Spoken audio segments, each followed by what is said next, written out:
No, it's not the morning report. What? Morning report? What's that? That never happened. The morning report? We were never the morning. And ignore those words right there. Woke up anyways. First name Chill, last name Monger. Who are you? What's up and what's going on, everybody? Darius here with Client Fanatics. That is, as he said, Chill. This is not the morning report. As we told you guys on Friday, the new times would be this time. It would not be in the mornings any longer. New times are going to be around 1:30 Central Standard Time, 2 Central Standard Time, which would be what time for you? 2? Yeah, 2:30 to 3. Yeah, Eastern Standard. So these are the times now. I think it's better for both of us. Jill gets to sleep. I can get some things done to where I don't have to do them at night, and then boom. Yeah, so but we are here with you guys. There was I don't say it was a weekend full of news, but there were definitely obviously things from D23 to talk about. There are some new things to talk about in regards to Doomsday, including Steve Rogers and how this is all once again tying back to Endgame and everything like that, and some other things that I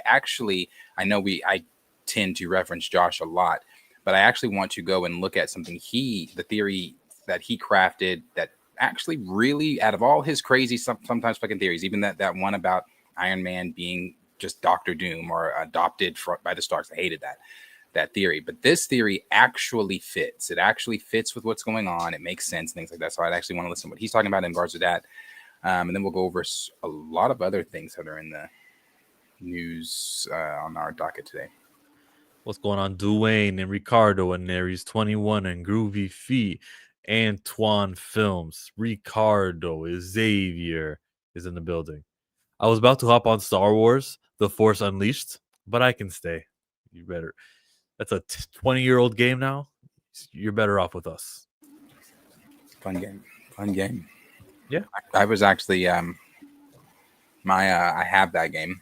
I don't know why I have this cup. It's not the cup I wanted. I have that game. Put it back in to replay it, and I was like, well, let me put it on. I don't know. I forget what the highest tier level you can play. I don't know if it's like Sith Lord or whatever the fuck it is. Put it on that, brother. I can't get past the fucking hangar. I'm on the first level. I'm like, damn. The last video game I played with, I had to go easy mode. Because what the hell, bro? Do I really need to beat an extra pair of people? Let me just enjoy the story, have some fun, listen to the voice acting cutscenes, and just chill. What's going on, Tony? Look at him. He put his phone down, and then he was like, here, it's going to look like my hair is moving on its own. And he just leaned forward, took a little picture. Who's got the best profile photo out of all of our listeners right now? Ricardo, that's not even you, bro. Xavier Phoenix, he's got a comic book icon. Who is that? Is that like a Killmonger? Could be him drawn. All right. Oh, winner. What? Looking in the mirror. I bet, and he films. This is his profession. You win. No one's beating that. Naries. That looks AI. Does that even look like a real person? Well, it's professionally shot if it's a real person, so take it as a compliment. You get the silver medal. That's not Naries. It's not? Who is it? That's Naries, but that's not him in the picture. I don't know who that is. Detour over. Let's get to commenting on someone else's looks, and that would be not Dwayne, not you. But people are very this Dwayne. Hi, go Ivan Gutierrez. Concerned with the way The Rock looks right now in his latest public appearance. Now, this is a video from a premiere that was posted yesterday, and as you can see, The Rock looks very different. Just in case it's been a while since you've seen The Rock, this is what he looked like during the Pain and Gain movie just a few years ago. Now, this one is a drastic difference. Obviously, this is him when he was 18 years old, still very good size, and this is him at one of his biggest. And another comparison of when he first started acting to what he looked like at his biggest during the Pain and Gain movie. And when you compare those images to this one right here of him from yesterday, you can tell, look at his chest, his waist is very small, his forearms are also very small. You can tell that he's taken a drastic change from just a few years ago. Now, some people are questioning, is this new look for a new movie role? Somebody wrote looking like Megan Fox. It just changed, but that was a funny comment. Other people are claiming that he was on substances during his WWE and acting career to make him larger, and that now he's going to try and live long enough and fade away to just enjoy his millions and billions of dollars. People are very concerned with the way. So that's Dwayne. He was The Rock, and now he's less Rock, but he's also 53 years old. What do you guys think about the way he looks? Maybe he's losing weight for a role. Could be for a role, or I don't know. I try, even though I say I try not to, but I guess I do, maybe to myself. But then I also try to remember Chad, because I'm not going to say that I didn't say, damn, when I saw him and was questioning and was wondering. Now, I wasn't making fun of him, but I was questioning. I was wondering things. So I try not to do that ever since then. I don't know, though. It could be for a role. He could be ill. We pray that he's not ill, but I don't know. Maybe it's for a role, because wasn't he just big as shit for whatever role he just took on, the biopic or whatever? Yeah, he was very large for Smashing Machine. And maybe that from this angle, it looks like he skipped the gym for a couple weeks. Maybe he had a surgery for something. Maybe, who knows what it was for why he hasn't been in the gym for so long. But, all right, he looks a little different. He's still a big, bulky guy. You know what I mean? He's 53. If he's saying goodbye I knew someone was going to write that. The Rock looks more like a pebble. If he wants to say goodbye to that bodybuilder stuff like Batista, if he wants that not to be his look anymore, and he's like, well, who am I kidding? I'm not going back in the ring. I'm done accepting roles such as like, oh, you got to be big and everything. Hey, that's in my past. And so in a certain way, he sort of retired those roles. He can continue acting another way, or he can just put the muscle back on, or this is a life-threatening illness, and we may never know until it's too late, maybe. So again, we've been through this before, so really not much to say. Hope it's for a role, though. No one asked him, though, and he hasn't done an interview, so that's not a good look. He's down considerable. Like, he's a solid 30, 40 pounds lighter. Yeah. Maybe a role. Who knows? Hope you're all right. So, shoot. Let's slip over on to the Harry Potter world, the Harry Potter franchise. There's one more thing to talk about here. Culture Crave tells us that Chris Columbus says an adaptation of Harry Potter and the Cursed Child is never going to happen. Remember Chris Columbus, he's that director from those Harry Potter movies in the beginning. And he did the Fantastic Four films, where he was told, oh no, that's too, even then Marvel was too comic booky. Even then he was told, oh no, our ideas are the ideas he had, because he wanted to make it, his quote was, he wanted to make it like the Silver Age comics. Make it the whole, big, colorful. Marvel said, I know that this stuff is from the comics, but we're not looking to the comics. So make Galactus a cloud. Let's move on. Hilarious. Okay, quote, it's gotten so complicated with all the political stuff. Everyone in the cast has their own opinion, which is different from J.K. Rowling's opinion, which makes it impossible.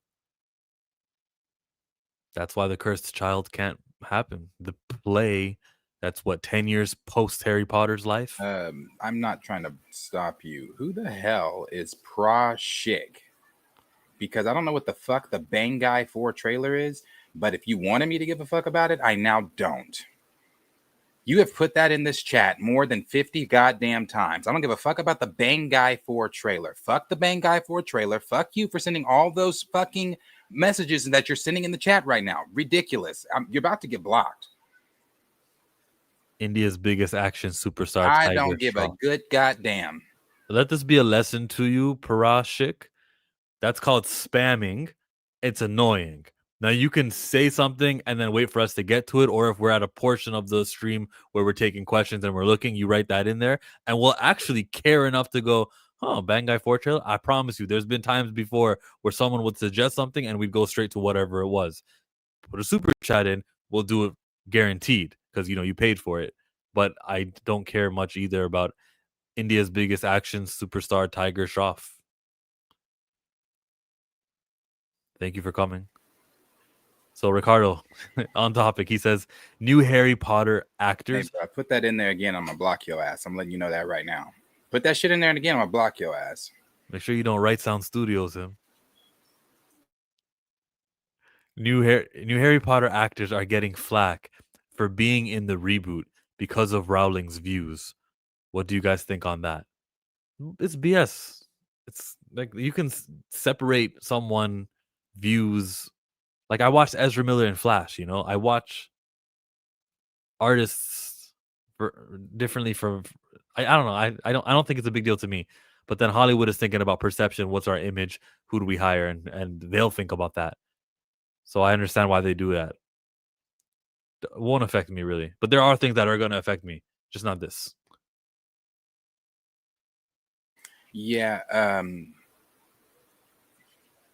the Cursed Child never happening, or to Chris Columbus saying it's never going to happen. I mean, does he work for Warner Brothers?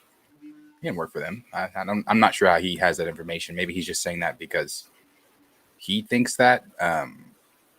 But then again, maybe he has inside knowledge. I don't know. Maybe the Cursed Child is cursed. Maybe it's never going to happen. I would assume probably not, just simply because these three here on screen have said they don't want to come back. Daniel was asked, does he want to come back even, as a cameo in the Harry Potter series? And he said no. So I don't know if it's still the connection, like he was saying there, the political stuff connection with Rowling. I'm almost positive that's the reason these three don't fuck with Harry Potter or anything with that. The only reason they went to that HBO Max reunion was because I think one, it was like 20 years, 10 years. Everybody had been there, or everybody was there besides Alan Rickman. And he was in Toronto, but then Emma Watson took a plane over to go and be with him in that. Yeah, but Alan Rickman, why am I calling that? Rickman was already passed, wasn't he? Yes, true, yeah. So I think that was one of the major reasons they did it. I don't think they fuck with this IP outside of what they did during their time. I hear you. Continuing on with Harry Potter, there are castings. And HBO's Potter series enlists Warwick Davis to reprise Professor Phileas Flitwick, plus 7 others to cast. Okay, there's one returning actor. Get out the way. Why is the ad not getting out? There's one returning actor, Warwick Davis. Should he be the returning actor? I feel like it's just so useless. I feel like you got to be able to separate the past from that. We're different universes. A different universe, a different thing.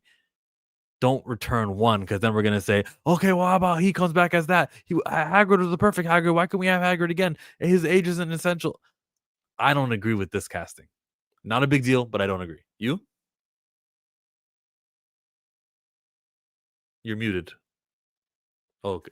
Oops. I said when I saw it, I thought the same thing. I was kind of like, why are you bringing back?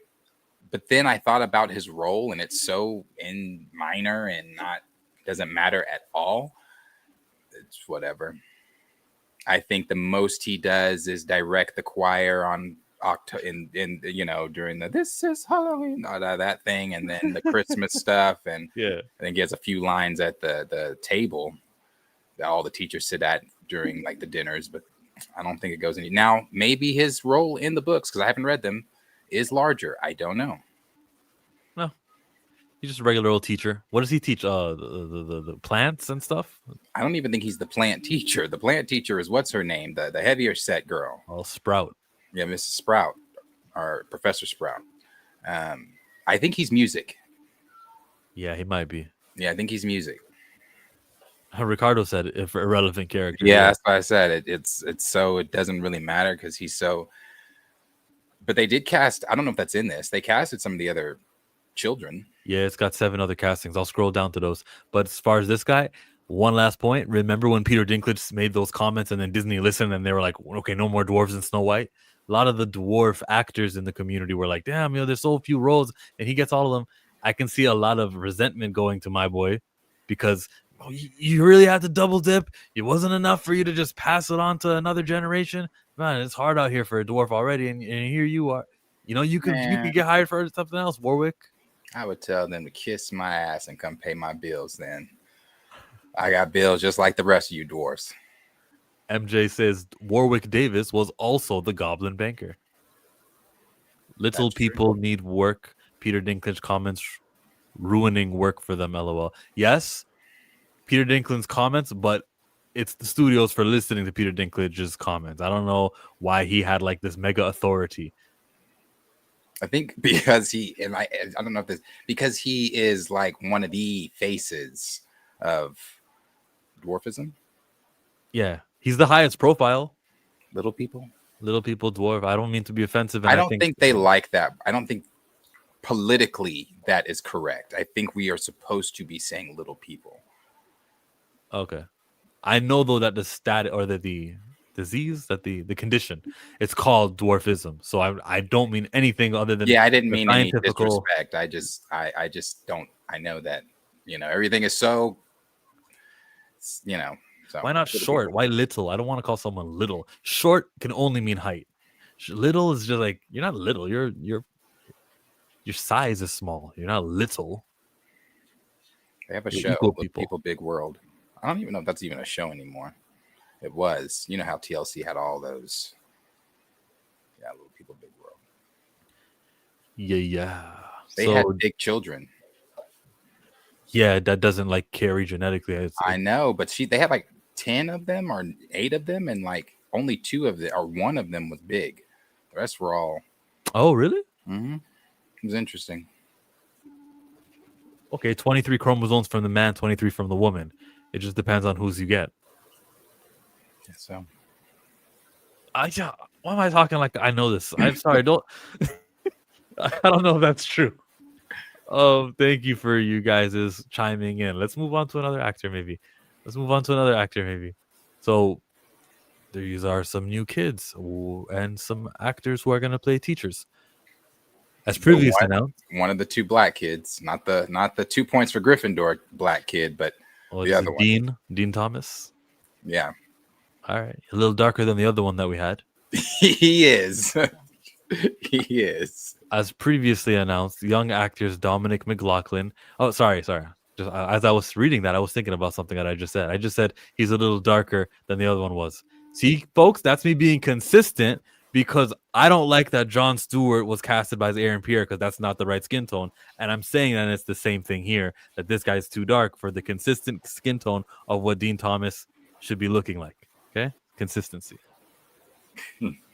As previously announced, young actors Dominic McLaughlin, Arabella Stratton, and Alistair Stout will respectively play the main trio of Harry Potter. John Lithgow as Albus Dumbledore, Janet Metier, Papa Sidhu, blah, blah, blah, blah. The Harry Potter series, which began production in July, is described as a faithful adaptation of J.K. Rowling's popular novels.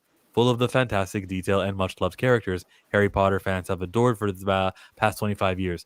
The series is written by Francesca Gardiner, while fellow executive producer Mark Malloyd will direct multiple episodes.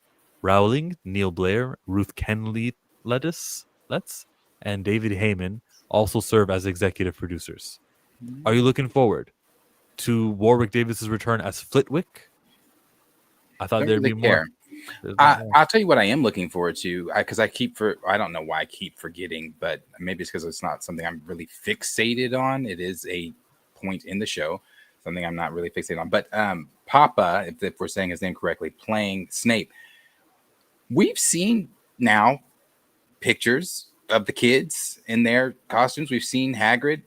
I'm assuming because they were, last time we saw him and Hagrid behind the scenes photos, they were going to Diagon Alley. So from Diagon Alley, we are at Hogwarts. So we should be seeing him as Snape soon with some BTS photos. I'm very interested. Does he have a fade? Does he have long hair? Is it an S curl? Is it braids? What kind of hair? How are they doing Snape since they're not doing Snape? Very interesting. Yeah. Yeah, Antonio, the new Quidditch announcer, because there's only 2 black folks at Hogwarts. The Quidditch announcer and the other little boy. You know, other black kids at Hogwarts. 2 points for Gryffindor. That was our only scenes. Oh no, she smiled. She was down at the table when Harry and blonde head Malfoy fought. He said, "Scared, Potter?" He said, "You wish." Then they panned to her and she gave a little smirk. That's it though. That's it. Stand and go. That's funny. You know, some people are gonna complain after season 1. Hey, it's not progressive enough. Season 2. Then what will they do that's drastic in season 3? What we said, the Triwizard Games, where you bring in the African school that you introduced in the game. Yep. You have Igor dating with Hermione. Yeah. Yeah, but they're not going to do that. But you could do that. Or you could even say that Papa Snape is from that school. Yeah, he's a transfer. Or from there, I guess, because then you can't say that. He has to go to school with Lily and everybody else for all that to even play out. He can't go to a different school. So, Gotcha. I tried looking for some of those new castings and I cannot find them. That was all of them. That was all of them? The pictures there? Yeah. Okay. Now that I actually stop and read, yes. Okay, these are the names from left to right. Elijah Oshin as Dean Thomas. Finn Stevens as Crab, and then William Nash as Goyle. Oh, the 2 bullies from Slytherin, right? Okay. Yeah, Malfoy's friends. Then we got Serene Saba as Professor Sprout. Oh, she's not heavy set. Okay. She looks heavier maybe than you may think. I can see in her cheeks. Maybe. Richard Durden as Professor Binns. I don't even know who that is. I don't know who the hell that is. Maybe that's a book thing and they just didn't put it in the movie. Brid Brennan as Madame Pomfrey. Yup. And Leigh Gill as Grip Hook. So that's the elf. The janitor. Oh, I thought it was the elf. Maybe it is the janitor. Sorry. No, Filch. That's the janitor. Filch. Oh yeah, Filch is the janitor. I think he's the Green Dots.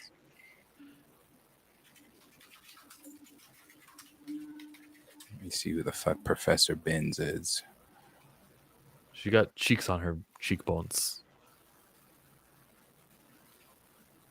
He was a wizard and history of magic professor at Hogwarts School of Witchcraft and Wizardry. It is likely that Professor Binns was cut from the Harry Potter movies because the cost involved with putting a transparent ghost on screen. Oh, he's a ghost. He's a ghost and he's a teacher. Okay. Professor Binns. That's the only trans character you're getting, a transparent ghost. They had ghosts in Harry Potter. Did they? Yeah, the one nearly that walked headless around, Nick took off his head. Yeah. Yeah, they had ghosts. I don't know what they're talking about there, but maybe that is why. I mean, maybe because I guess he would have been on screen a lot longer than Nearly Headless Nick. Nearly Headless Nick was like passing by from scene to scene. So, probably. But he's a ghost. Yeah, man. Harry Potter. There it is. Casting announcements. They're already filming. We're almost there. See, I like that, though. You know, some people were saying, why are they doing this? And at the beginning of all this, I was one of them. But after learning what I learned toward the beginning, that they were adapting things from the books that we weren't seeing, even this, I like that. I didn't know who the hell Professor Binns is. who knows what else is going to be put in here that we haven't seen from the movie. So yeah, I like it. Want to segue into Marlon Wayans? Yeah, we can go there. Go ahead. Let me see. Well, I guess first we would need to say, so Snoop Dogg came out, and Snoop has had people after on his head since he, especially anytime the Shade Room shares him. I don't know how many people follow the Shade Room on Instagram or anything like that, but anytime the Shade Room shares Snoop, people are always commenting under the video or picture, whatever it may be. We haven't forgotten him performing for Trump, and then this and this and that, blah blah blah, because of his previous comments 4 years prior to black folks performing for Trump and this and this and that. But that's not what I'm just bringing that up to say that people have been on his head since then. It hasn't seemed like he's really had any slack. Now, in this comment here, and this is the video where he said it, right? Yeah. This is where he made some comments about the Lightyear film. As we all know, the Lightyear film did feature a gay couple, a lesbian couple. I don't believe they don't go into the details of it or anything like that. But even if they did, who gave a fuck? But they didn't go into the details of the relationship or anything like that. It was just shown, as you see on the screen there in the top corner. That's what the scene was. People made a big deal about it then. I remember there was a theater specifically here in Oklahoma that said that they cut out that part, so you weren't going to get that part of the movie. So people made it a really big deal. And this is what Snoop, when did this film come out? 5 years ago, 4 years ago? This is what Snoop, I guess, is saying now 4 years later.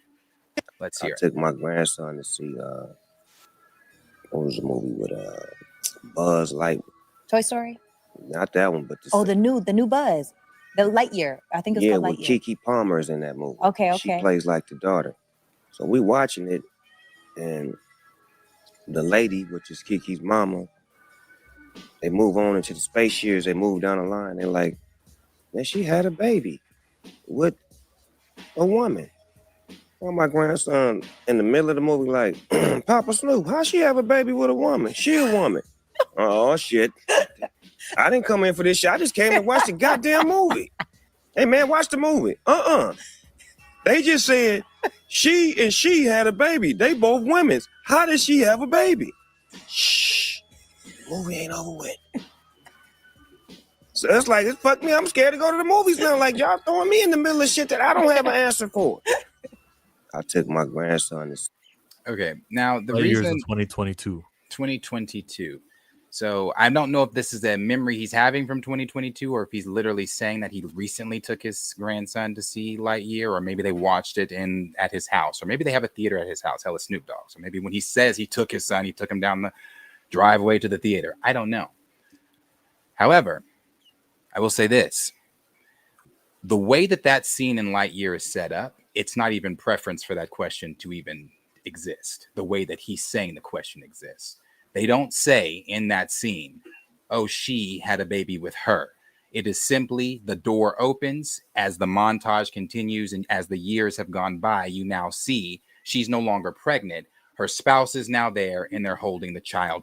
Time moves on in the scene. They don't spend any time on the scene. So when he says that his 6-year-old grandson said, Papa Snoop, how did this woman have a baby with this woman? How did two women have a baby? No, he thought that watching time pass in the film and projected those thoughts onto his 6-year-old grandson, because there's no way, with the way that scene is even fucking set up, that a 6-year-old is going to ask those questions.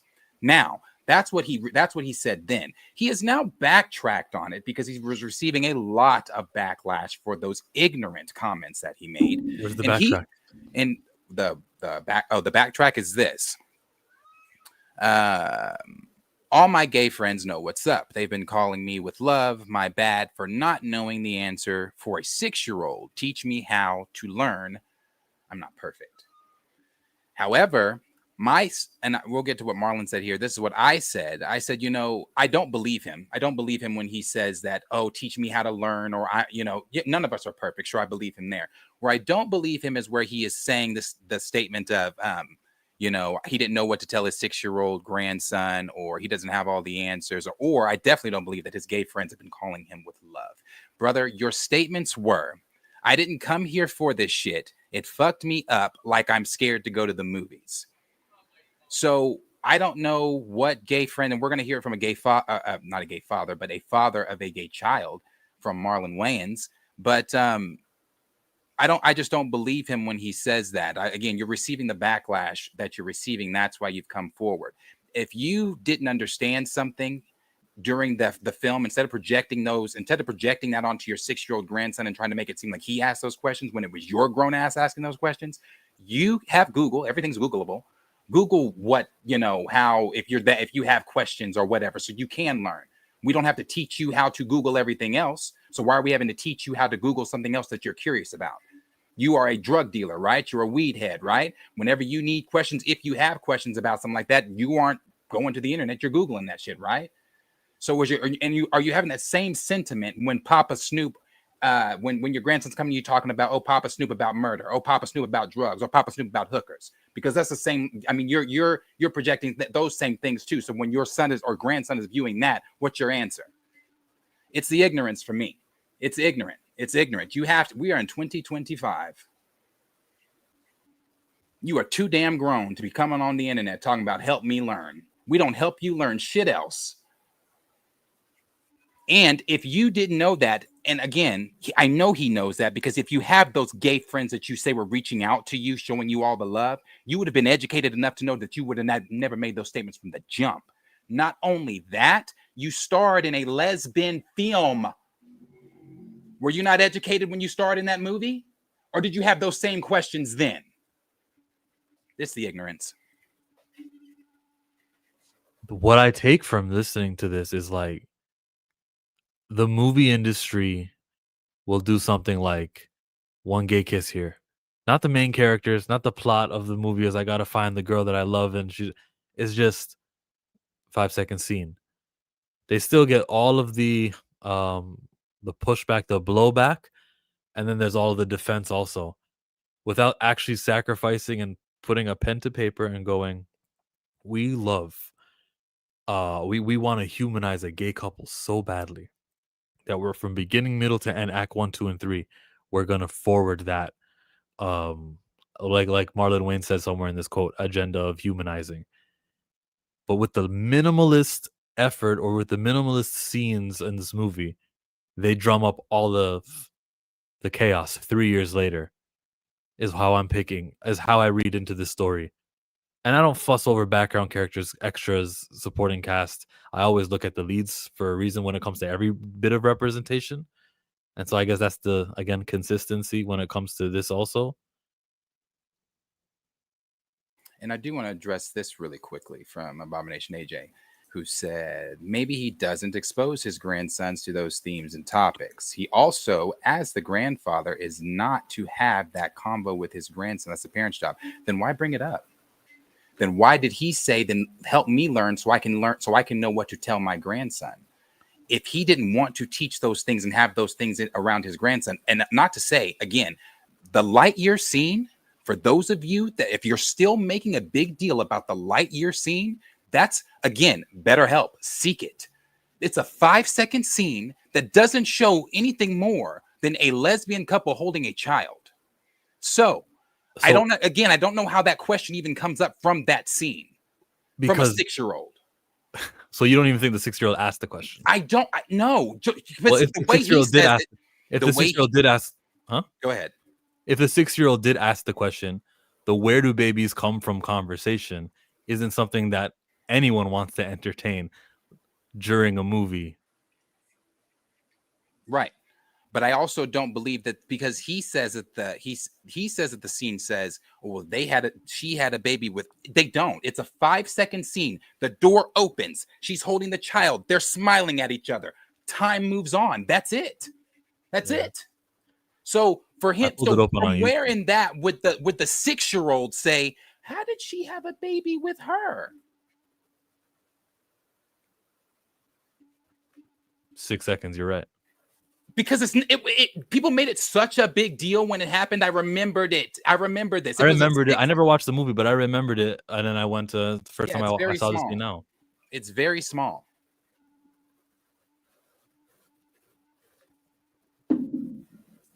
You say it has nothing to do with the light year lore. Those characters were created to check certain boxes. I don't even know where we went with light year lore. I didn't even know Lightyear had lore to give like that.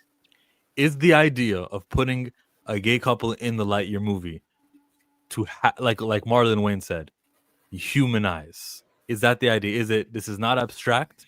It's so normal that lesbian couples exist. It's going to be in this movie. Let's show kids that. That's what they were going for. I agree. Some kids are really smart. Some kids are really smart and have questions. But again, he stated. Again, we're do we need to rewatch what he said? He stated that they said in that scene, well, she had a baby with her, and then that's where the question came up. So you're telling me as a 6-year-old or whatever, watching that 6-second scene in the excitement of Lightyear, moving straight to the next time that he comes around, that's the question? Maybe it is. I don't know all 6-year-olds. Maybe there's a 6-year-old that analyzed that goddamn scene and said to themselves, this doesn't fit with the LGBT. This is LGBT. Grandpa, is this gay stuff? How does this? Maybe. I don't believe that, but maybe. Then Abomination AJ said, yeah, it's lore. Buzz Lightyear of Star Command. Okay, I'm not going into Buzz's history. I'm talking about what happened in a 6-second scene in a Lightyear film, not Buzz Lightyear from Star Command or what he did with Zurg or what he did on Planet whoever the fuck. I'm talking about the 6-second scene in the Lightyear film.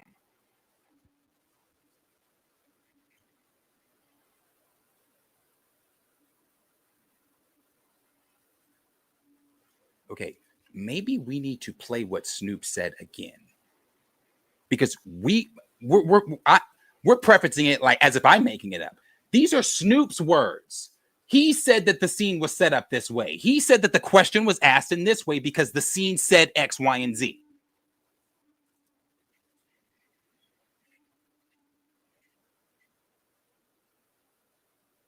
Pull it back up.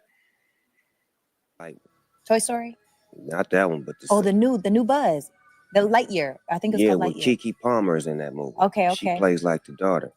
So we watching it, and the lady, which is Kiki's mama, they move on into the space years. They move down the line. They're like, man, she had a baby with a woman.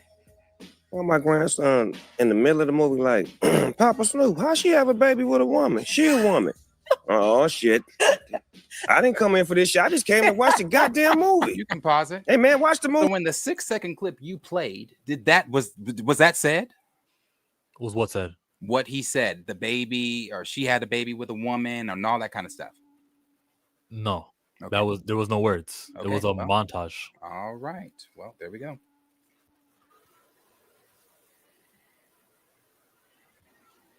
There we go.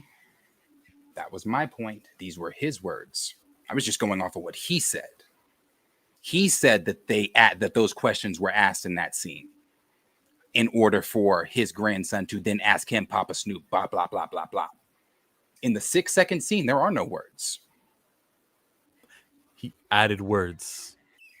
It's called visual storytelling. I'm not ignorant. I know that it's called visual storytelling. What I'm telling you is the 6-year-old didn't ask that. I don't care what nobody says. 6-year-olds can be as astute as they want to be. The 6-year-old didn't ask that.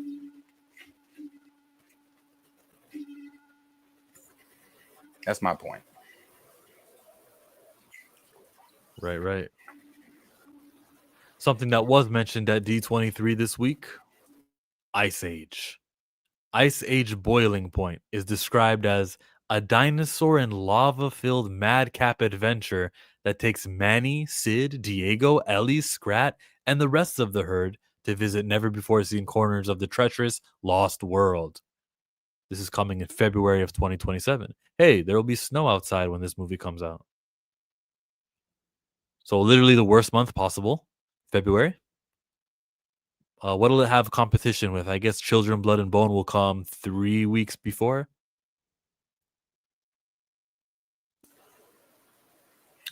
Is that competition for Ice Age? Yeah, it's probably a different crowd. Yeah, I was gonna say I don't know if that's really competition for Ice Age. In a way, Lilo and Stitch was competition for Fantastic Four.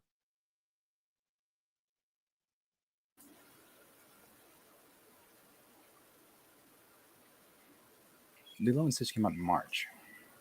Really? Mhm. I thought it was May 21st. Then, whatever children. And the point is just that a children's movie will attract children away from some of those general audience movies. D23 was such a pump fake. Oh, To be honest, though, you're right. Yeah, Lilo and Stitch came out May 23rd. yeah, I'm usually right, but I didn't feel like But fighting. I don't think that I don't think that that's competition for them though for a film in July. If it's still in the cinemas and you're coming with your kids, family of 4, you guys don't do this often, 3 times a year maybe.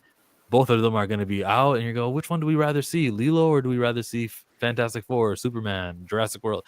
You know, just in the sense that a big movie attracts an audience. That's all I mean. So this could take from Children of Blood and Bone, which is the movie I care about the most, coming out early 2027. It'll take the IMAX screens. I know that for sure, though, because the IMAX screens in January, no competition.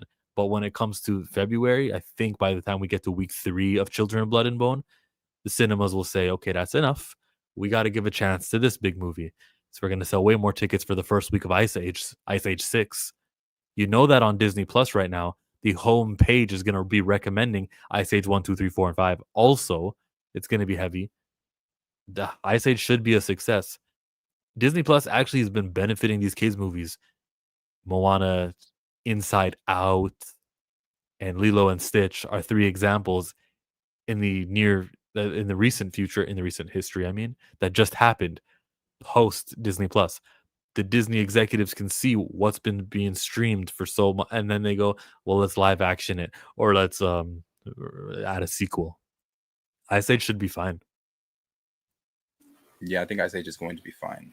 Good to know. Good to know that in the 20th Century Pickup, when they acquired them, they're not deading this franchise. Neither they did with Alien. They're still continuing some of the big franchises. Yeah, I think I think Ice Age is going to be fine regardless. They put in there the description for it. It's described as a dinosaur and lava-filled madcap adventure that takes Manny, Sid, Diego, Ellie, and Scrat and the rest of the herd to visit never-before-seen corners of the treacherous lost world. I said D23 was going to have nothing to do. Was going to have nothing. Yeah, we agree.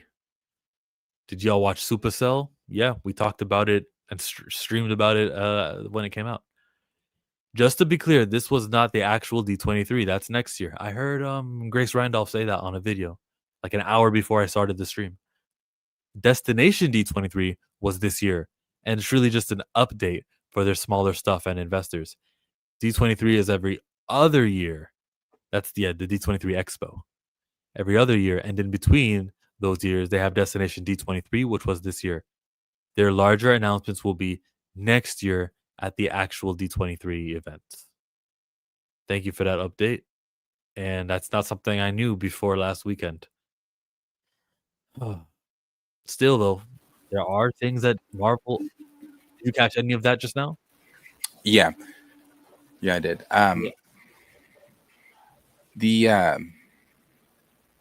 Not on that, but on the description of Boiling Point. My favorite of the sequels is the dinosaur one, Dawn of Dinosaurs or whatever it is. I really like that one where they meet Buck and So anything, and I really like the animation with the dinosaurs too. So any more with dinosaurs and Ice Age, I'm here for. There's so much less ice in the poster. Yeah, this has to be it, right? They don't. This fiction, bro. Like this would have to be it, but that's true. But like I said, I love Ice Age, the very first one. I think some of the humor is at the time as a kid kind of boom, but when you watch them as an adult, it's funny shit. So it's not going to be that first film humor, of course. They'll create a creature who lives underwater, and it can make things colder when it swims past you. And we go, what is that? Oh, it leaves a trail of ice. Well, with this, we can make the world colder. And that'll be the whole movie's plot. And they try to become friends with the ice fish.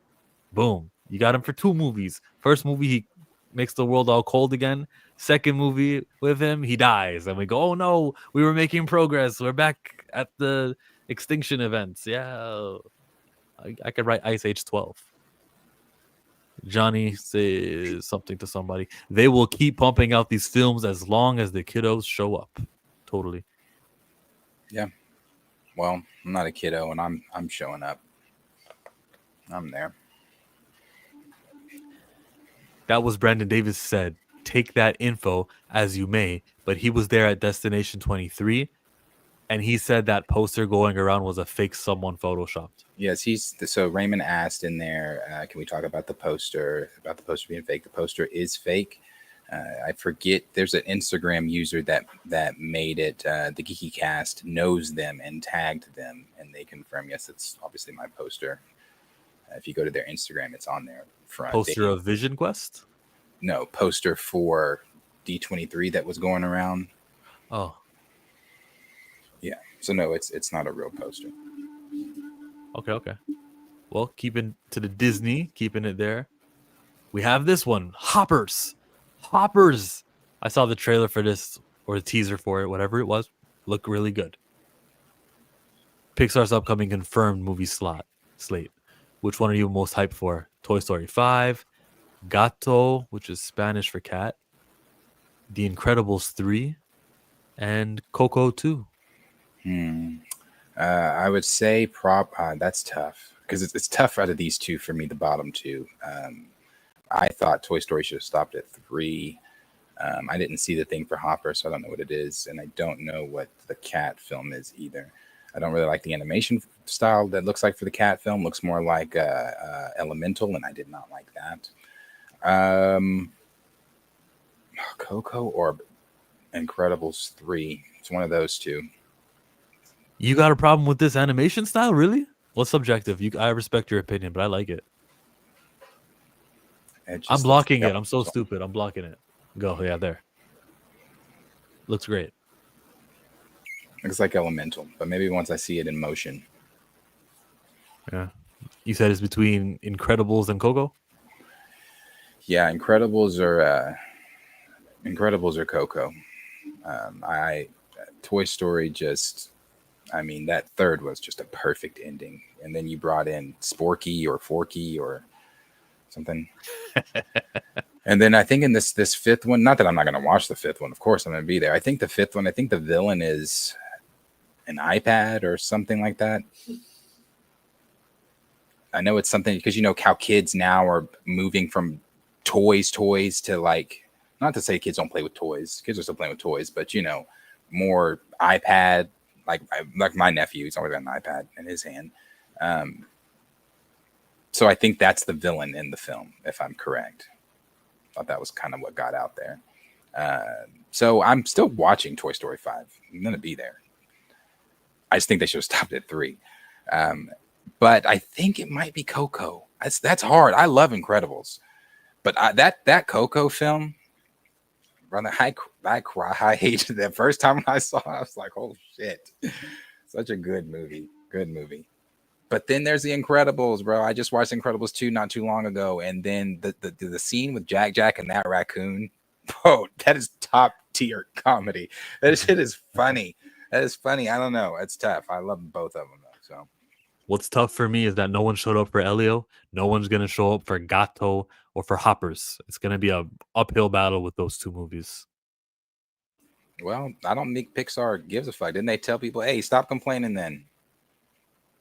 Did they? They didn't say that. Who was it? A spokesperson said, stop complaining. When did he say that? Hey, brother, let me find that quote because Pixar said, stop complaining. It was Pixar, wasn't it? Pixar? Like, did Pixar do Elio? Peter, what's the guy who's in charge said it? I think I saw people say it as like movie commentators. Hey, we got to support the originals. Don't complain. Pixar says, stop complaining.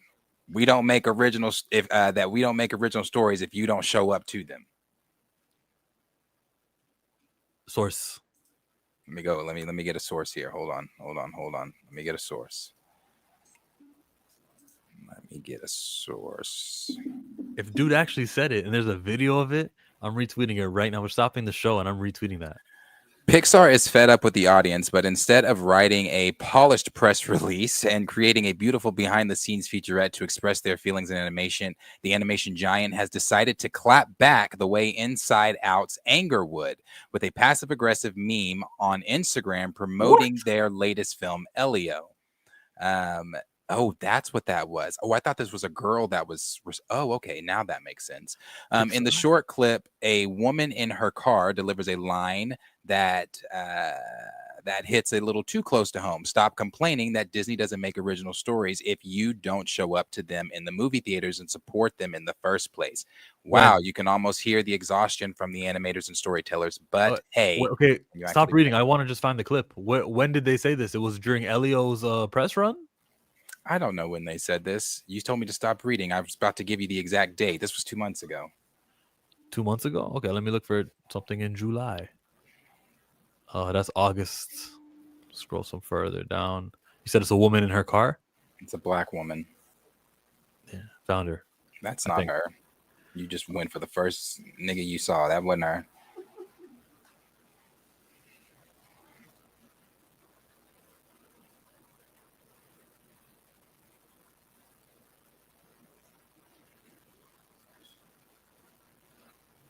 I don't see here. There it is. Doesn't make original stories if you don't show up to movie theaters and support them in the first place. Who said that? Oh my gosh. I thought I was the only one in my car. But anyways, there's a new original story. Look at that. From Disney Pixar called Elio. You should go ahead and support it. It comes out this Friday. So yeah, you should go to movie theaters. Thank you. Stop complaining that Disney doesn't make. That was from Rebinora. What is she? Mini golf champ. I guess she works there because they did, or she's a fan. I don't know who she is. You know what? But it was on the official account. So yeah, either way, it's Pixar saying, "Shut the fuck up. We're gonna do what we're gonna do, and if you don't like it, oh well. We're $1 billion company." I like that. Can I? You know, I'm so enthralled by this that I'm gonna go back to that page and just see how much likes it got compared to some of the other content. So shit, I missed it, but it was somewhere in June. Let's just look at a random guy here. So this one, Stop complaining, got 21,000 likes. If you look to the right, only 6,000 likes. If you look to the right, only 7,000. Yeah, it got 21,000 likes. Everything else is doing smaller numbers. So like, to me, it's nice to see that the post went somewhere. Like it actually overperformed. I mean, I think I agree with what Liam said. I enjoyed Pixar this year, or this how do you word it? This period that they had. I really liked Turning Red. I was one that defended Turning Red when everybody was like, girls and their periods. That's what it's promoting. I'm like, it's not. It's not, but okay. I hated Lightyear. That is Pixar. Hated Lightyear. Inside Out. Fucking phenomenal. Am I missing something? I know I'm missing more, but there's like, what else did they have this quarter or whatever it is? Girls promoting girls' periods. They didn't do that. While it's an allegory for the period, but I don't think there's anything too deep to think of. I think it's one of those, now I'm older and that Hey Arnold episode hits harder. Like it's just that. That's nothing more to it. Yeah. No, that people were making a really big deal about that. I don't even remember everything they had this for Pixar. But I still like Pixar. They still hit to me. I watched Elemental, just wasn't the biggest fan of it.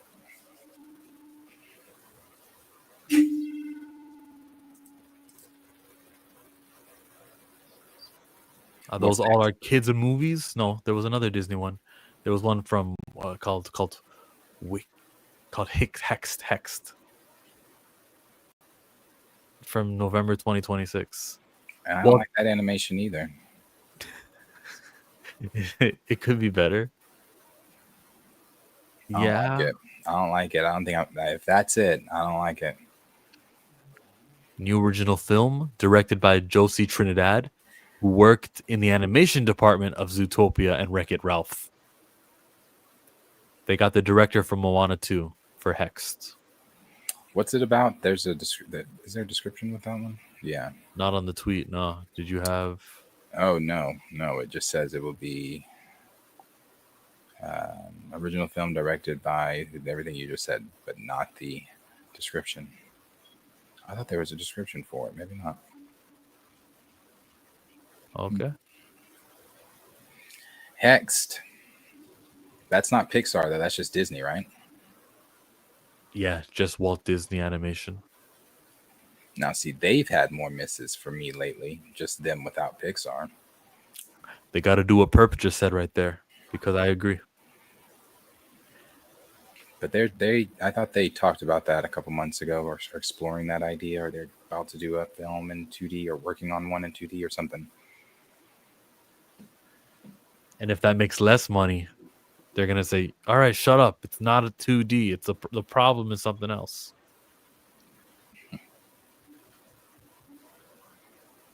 Would you want a Bug's Life too? That's Pixar. Disney and Pixar.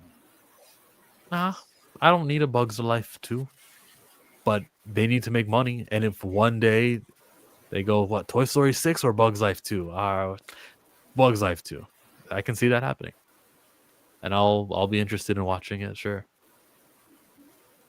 Yeah, I would do a Bug's Life too. I might be interested.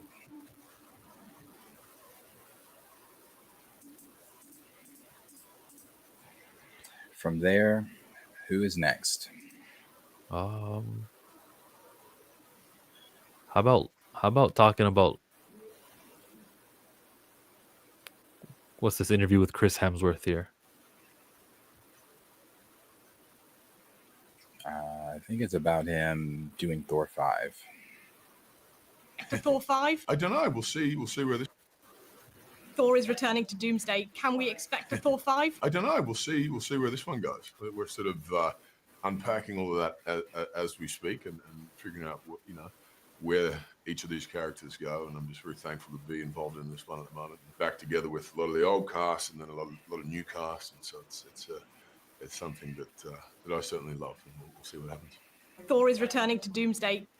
Well, what was he supposed to say? Yeah, Thor 5's happening, so of course, yeah, he'll be there. He'll live. He'll make it through. He'll see the new rebooted universe. That's what he means. We'll see what happens with this one because he doesn't want to confirm he lives past it. There's going to be moments where we're supposed to fear, oh my God, he's sacrificing himself. Look at him. He's all alone. How will he make it out? We don't want it in our back of our minds. The trailer for Thor 5, it's supposed to release any minute now. So yeah, that's the right thing to say. Yeah. I also think that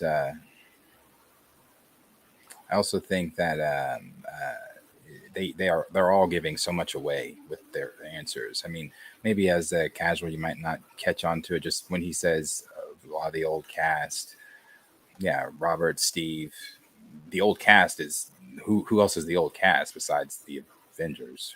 Oh yeah, but you're right. I already knew that, but sure, the old cast. He just told us that Steve Rogers and Tony Stark are in it. Yeah. So yeah, it's just a waiting game now. Thanks, Chris Hemsworth. And I hope I'm glad with the Russos being back, and you got Marks and McFeely writing. He is going to hopefully go back to that Infinity War Thor. I'm hoping just McFeely. Marcus isn't there? Nah, Michael Waldron and Stephen McFeely. Oh, that is right. It is Waldron. I don't mind that though. I didn't dislike anything Waldron did. It was goofy, long hair. Jeff Loveness. Loveness. It was what Loveness did that I didn't like. goofy long hair. We're terrible, and we both. Oh yeah, Jeff loved this. If I understand correctly, Steve going back in time to be with Peggy created the incursions that killed Dr. Doom's family. Now Doom is hunting Steve to kill him for what he did, manipulating everyone in his path to achieve it. Oh, thanks, My Time to Shine. Hello. Now, of course, it is from a scooper, grain of salt. But we do know that they have filmed on Windsor, where there was no outside camera access, no drones or anything like that, filming on the royal property there. That is where they built the 1960s Steve and Peggy house that we saw in Endgame that he traveled back in time to and spent, or I'm sorry, not back in time, but a branch timeline where he created that branch timeline, lived with Peggy, blah, blah, blah. And apparently they have had children. Now, this is speculation purely on the Scoopers side, but also not speculation because we have post credit. We have behind the scenes photos that were taken, however, regardless of it being on Windsor Castle or not, that were taken. And there's a swing set, the old timey cars and stuff that fit into the 60s aesthetic that they've got, and some other things that indicate that they might have children. I guess in a comic or movie or something that I wasn't aware of, we're going to pull that up and let Josh, because he was talking about it this morning. Steve has children in an alternate timeline, and things like that. And everyone has children in alternate timelines. The way that it's explained, not our Wanda, the way that it's explained is that these children, or the way that it's just thought to be explained, or thought it's going to happen, is that these children, since they didn't exist they've never existed in any universe outside of this branch timeline that he made. They are the only, I guess, real threats because they are players that weren't really on the board when Kang did everything that he did.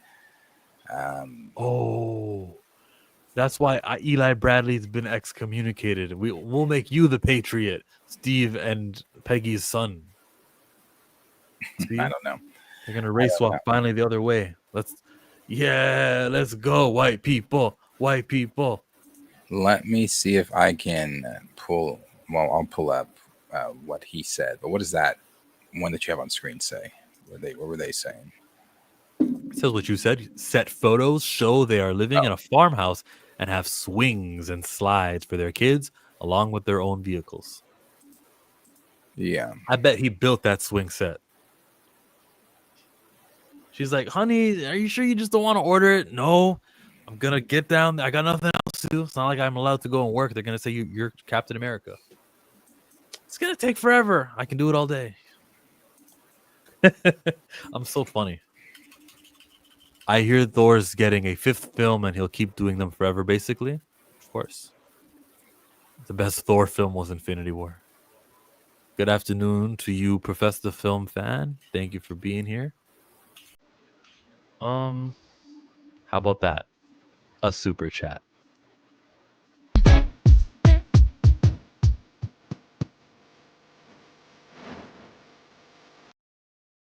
Turned it into money. I'm Two Fly Cam. Steve versus Stark again? Oh boy, not yawning. Take that back. You take that back. What did you want, huh? You wanted an Eternal versus a Thunderbolt? No, this is better. I'll take it.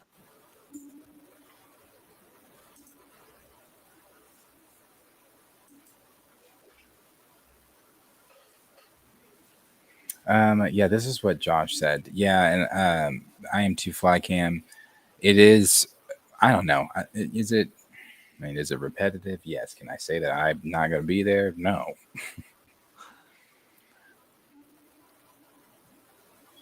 Weeks, a lot of stuff going on out there about Peggy and Steve and Dr. Doom and Loki. This big scene that's being shot in Windsor Park in a house that was named Luke Cage's house, which was revealed to be the house of Steve Rogers. Okay, so we've been talking about this, man. We've been on this. Okay, we talked about it last week.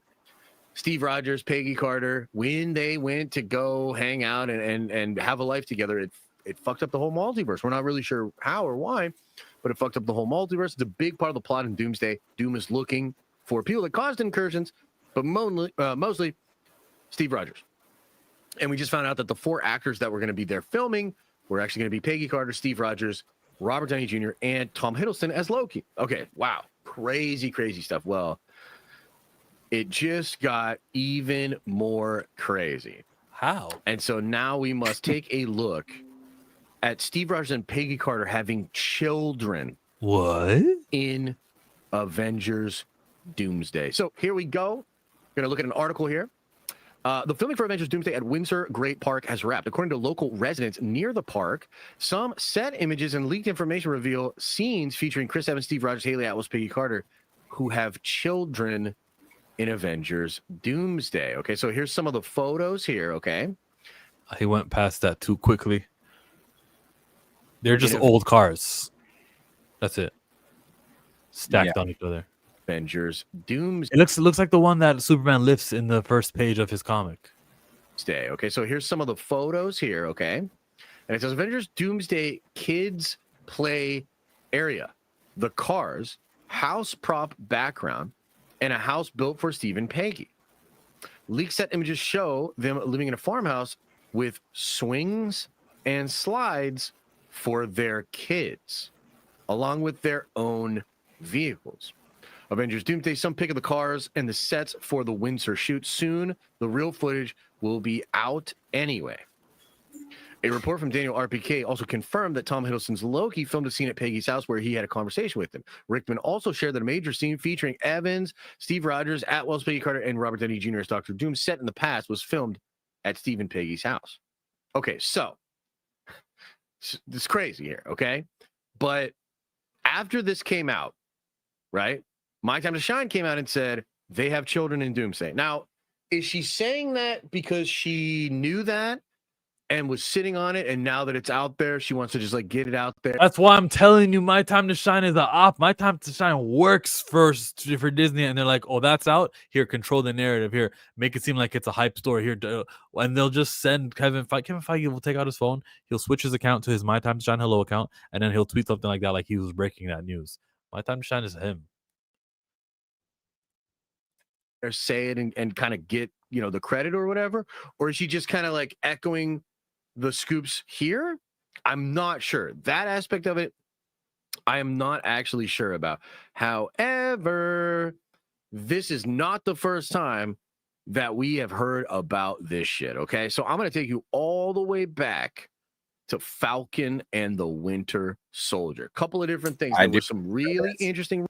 Remember when they released that thing with the director, light-skinned dude, the writer? Spellman? Yes, when they were, and he was talking about how the show was supposed to go, elements that were going to be in the show. He definitely got asked about Steve Rogers, because remember they mentioned Steve.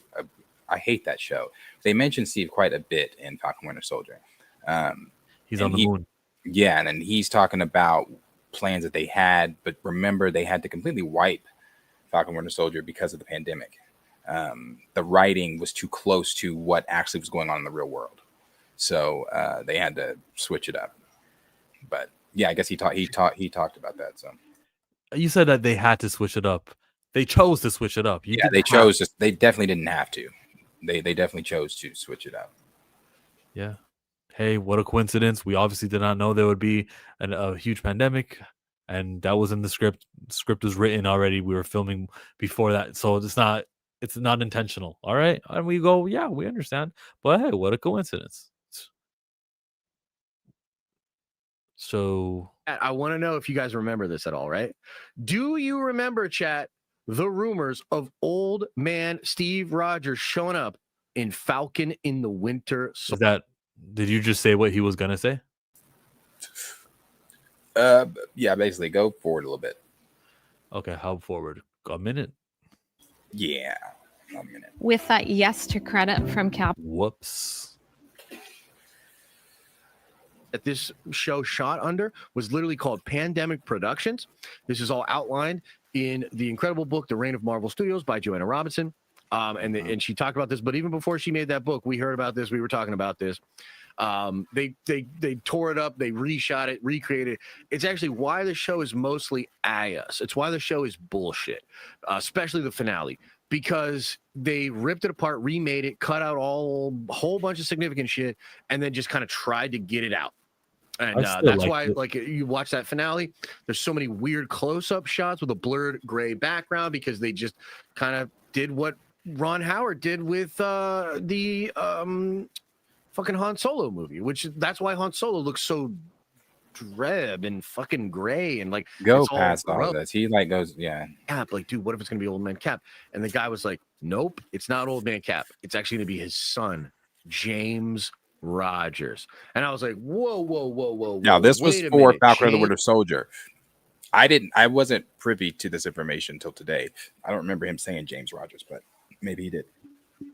James Rogers. Now, James Rogers is from an alternate timeline in Marvel Comics, and he is the son of Natasha, the Black Widow, and Steve.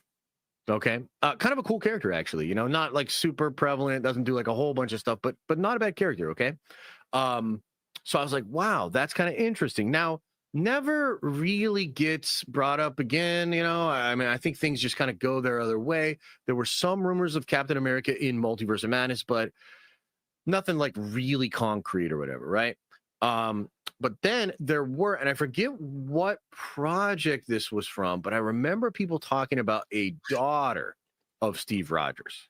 There was also a daughter of Steve Rogers, and Steve has a daughter in Marvel Comics as well. Technically, this actually isn't in Marvel Comics. It's from an animated movie that Kevin Feige produced in 2008, which we're going to talk more about in a second here. This character's name, and I forget her actual name, but her name was Crusade. She went by the name Crusade.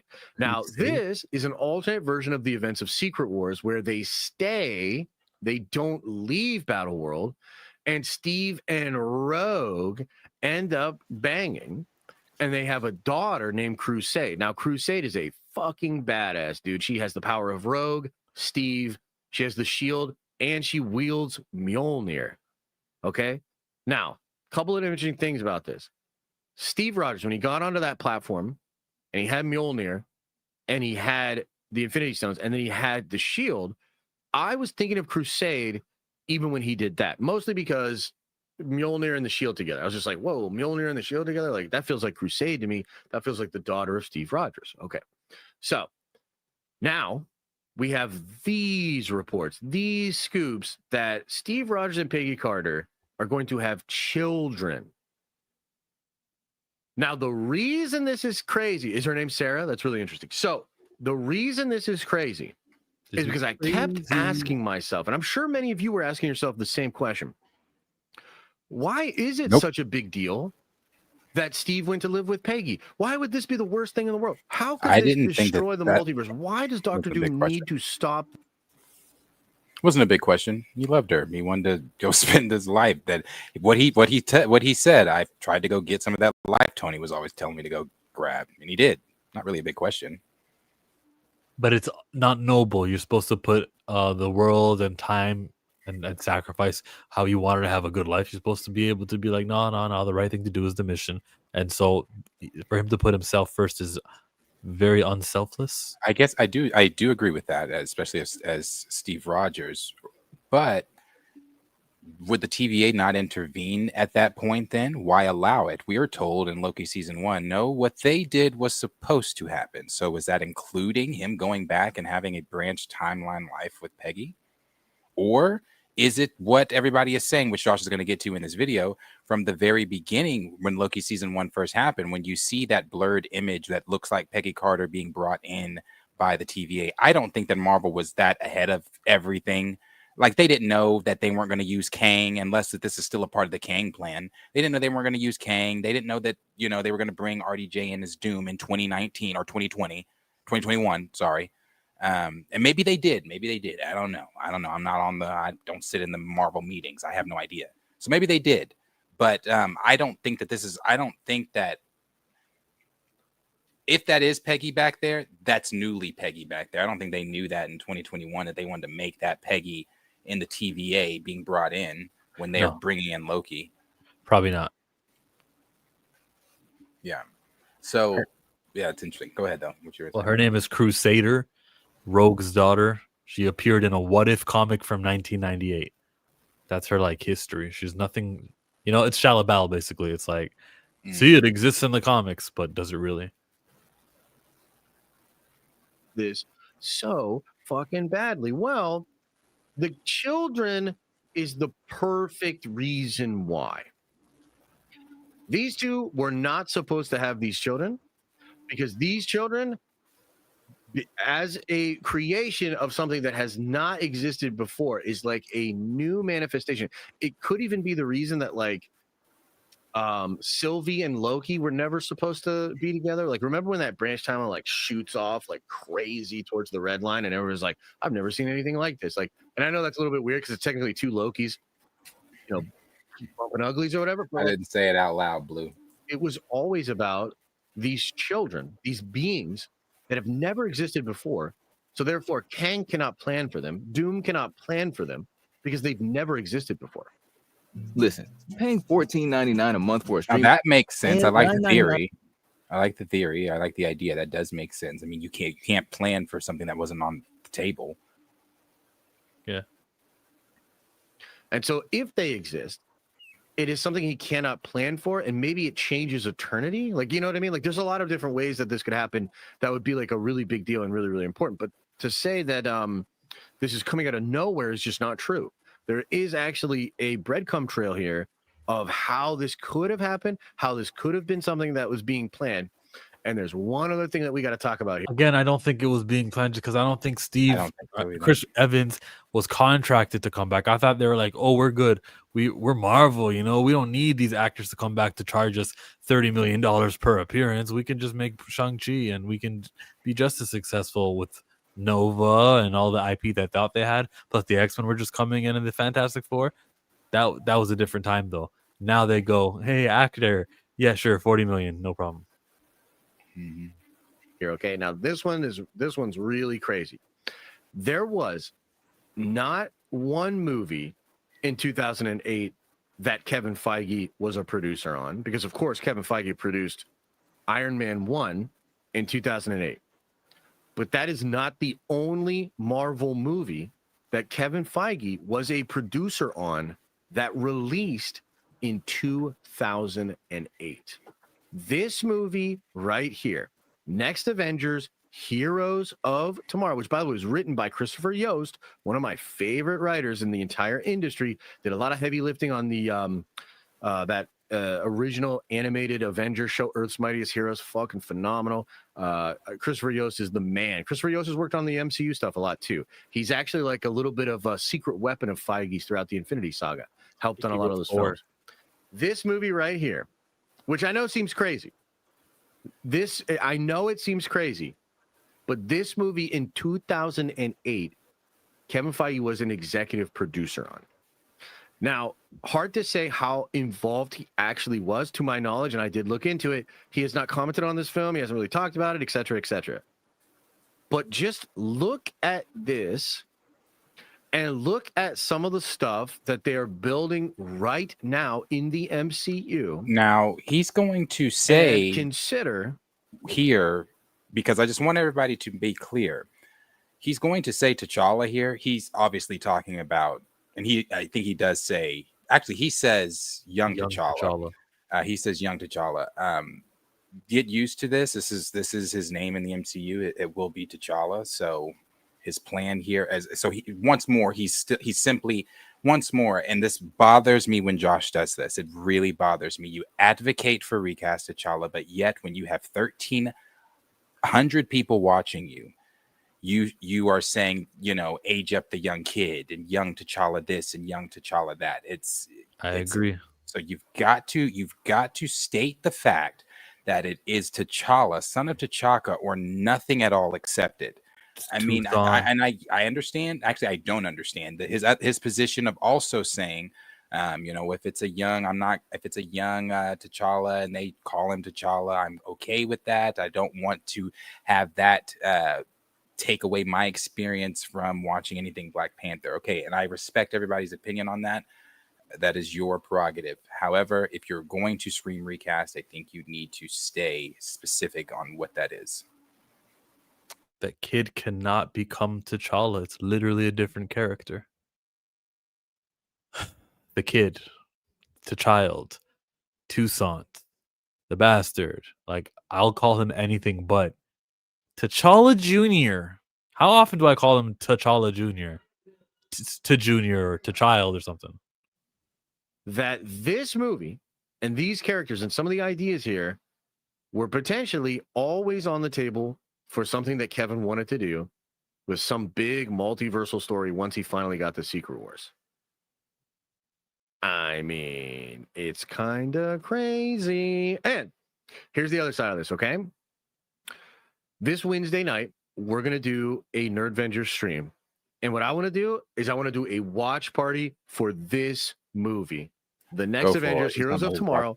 I want to watch that movie with you guys this Wednesday night at 7:30, and we will get out the pens and the paper, and we will nerdvenge, and we will speculate, and we will talk about how. Do we plan on nerdvenging with him? Blueprint in some ways.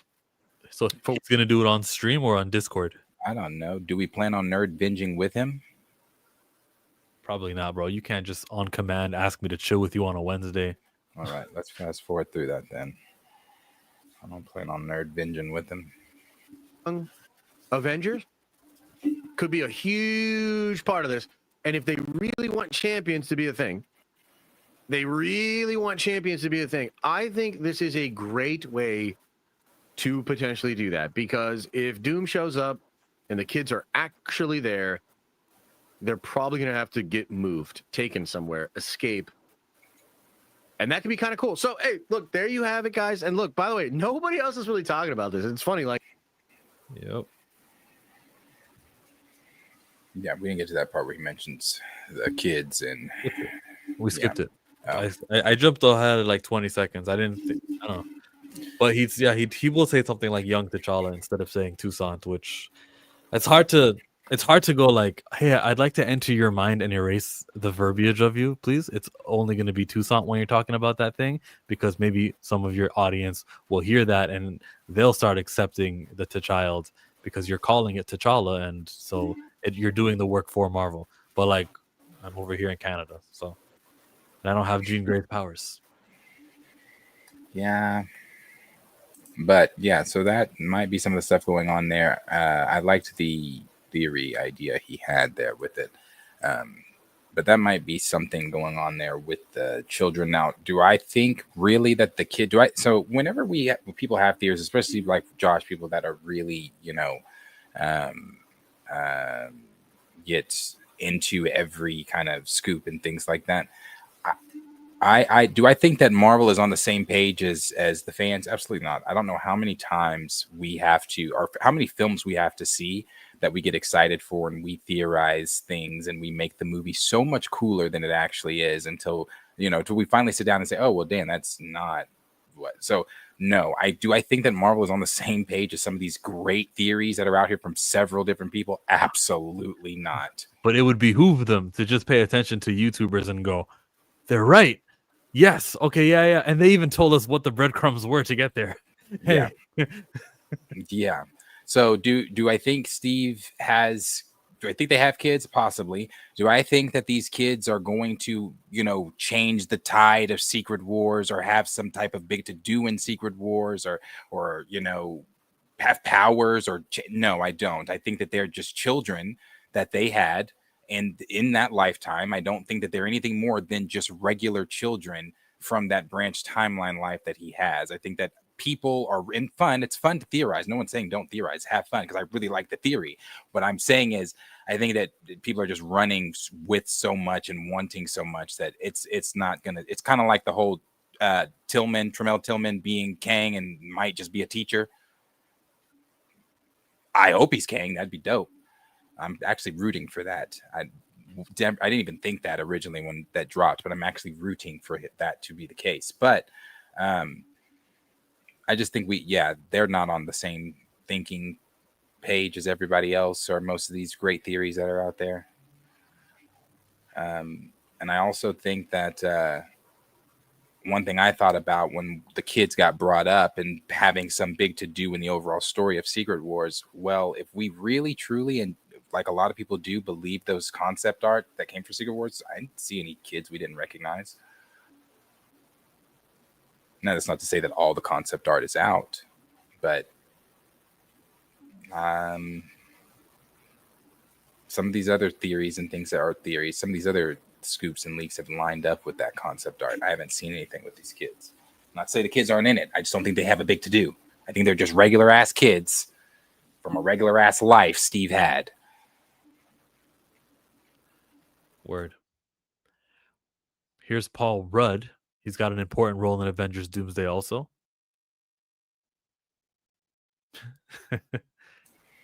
And that I guess that, he said this a few days before the D23 fan experience deal. And then Paul Rudd showed up in the video that the Russo brothers put out to the fans at D23. Not only that, fans noticed very quickly that Paul Rudd Ant-Man is wearing the exact same outfit that he's wearing in the post-credit scene from Quantumania. Oh, when he was walking the street and he's like, I feel like everything's okay, but why am I worried that there's more to it? Yeah, that moment, he was wearing that. Yeah, good eye, fans. Good. Oh, that's a good update. I like knowing that. Yeah, it's actually a good update because it's, that means that they are expanding on that. I mean, outside of Loki, he's the only one. Outside of Loki he and his family, they're the only ones that have experience with Kang. That have fought him, that know what he's capable of and things like that, know his plans and blah, blah, blah. So I'm sure they're going to because that Quantumania, that post-credit scene is weird. A lot of people theorize at the end, though, is he in a time loop? Is this happening? What's going on? Blah, blah, blah. Ant-Man himself wasn't even sure, toward the end of the post-credit scene of what was really going on. So are they going to expand on that? That's why I really think Kang is in all of this, even despite what the scoopers have said, despite it being like, oh, he's getting killed off screen, or I don't think so. I just don't think so. If you in order to play on themes from Loki, to play on themes from Quantumania, he has to at somewhere in there be more than just a footnote in the story. I'm talking about even showing up. So maybe Tillman is him. Yo, it's a 2.5 hour movie. That's what Joe and Anthony said. And then they said the second one will be 3 hours. We kind of know that because we saw the script. Oh, but then again, what's the script over there at Marvel? Paul's definitely dying in this film. The concept art got me super excited. Then the more we learn about Doomsday, that excitement got washed. Granted, one of my theories, I mean, they could kind of replicate that with Love instead of Toron, and you can plug Morgan Stark instead of the Wasp / Ant-Man's kid. Yep. Yes, you can. You can have all of these kids in here. Granted, one of my theories was always after the reboot, you can just say, actually, Toussaint is Azari now. Doom love the kids. Yeah. Yeah. So with everything that has just been coming out, like I said, I think that it's going to be more than we think of Kang, especially when people started confirming or noticing rather that he's wearing the exact same outfit from Quantumania. Like you can't. That means that we're going back to that. And if we're going back to that, and you're in a time loop, then who placed you in that time loop? Kang. Stop making sense. What are you doing? Super chat.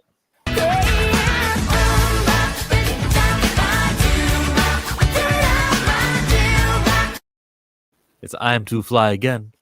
Farm family just like Hawkeye. LOL. The MC was tired. Was it a farm set? Over there? You said it was Windsor. What's that? The Palace area? Oh yeah. Can you really do a farm there? I mean, with screens and shit, I guess so. Yeah, he probably would have a farm, man. And yeah. because he doesn't want to go. Let me go to the market. Let me be seen. I don't He's just even like, think it's a farm set. It's the same house from the end of Endgame. They were on a street. yeah, Maybe it they is didn't- a farm. I don't There was fucking no know. next door neighbor though. Ooh, Maybe it is. I don't was know. there a big backyard? Yeah. A farm family just like Hawkeye. Hawkeye, same reasons. We know why he wants to be isolated off the grid, and he's just raising his kids. Yeah. Farm. Ant-Man is still one of my favorite characters. Still sticking with writing Nakia and Tootsie role out as being Skrulls. Well, I don't think they're changing any of that. I'm more talking about like Secret Wars and Doomsday. I don't think any of that shit's changing for Black Panther 3, but I could be wrong, but yeah, we'll get there when we get there. But as far as Doomsday and Secret Wars goes, I think Kang is in Doomsday, and I think he's also in Secret Wars. And I also am now very much subscribed to the theory that he may be in Spider-Man. There's your D23. Star Wars. Mando, they showed stuff for the... Actually, they really didn't. All they did was re-show what they showed at Star Wars Celebration. Pause. You sent me that multiverse saga edit. You want to... Oh, yeah. I guess at D23, don't play the... Wait, depends on which one you're playing. Not that one. Do the next one. It is, I guess, so the video that they showed for Doomsday at D23 was not actual footage or anything. Well, was it? Okay, let me not lie on that part. It wasn't actual dialogue from Doomsday. The dialogue that was used was from different movies that they've already had from, from the Fox X-Men onto the MCU, and they put that together. Now, the footage that was shown, was it from Doomsday? I don't know. I don't think so, though. I don't think so. But somebody took all the different dialogue and put this together. And this is basically Here we stand, prepared to face a danger that is unknown.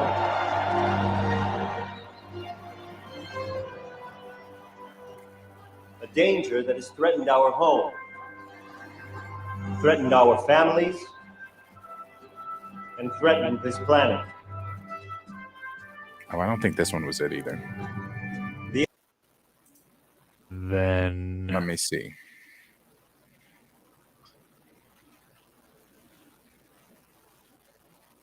Tom Holland's new Lego commercial.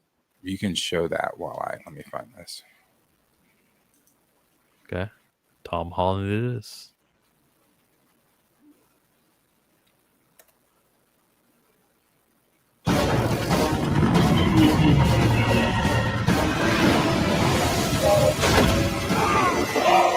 To survive, we must stop playing! Stop playing? That doesn't really make sense to me.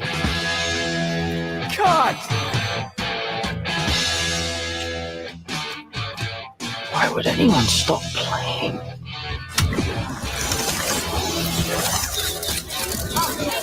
World's best player retires. He's not coming back. He's not coming back. Hey!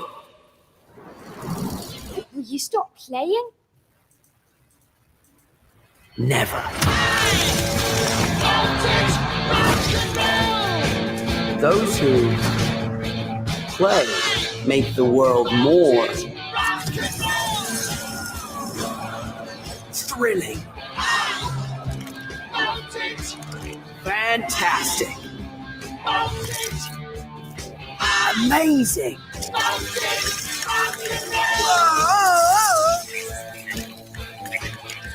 Wicked.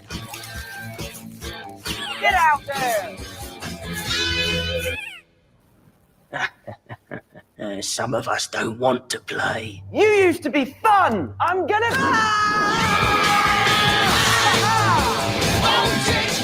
No. Play opens your mind!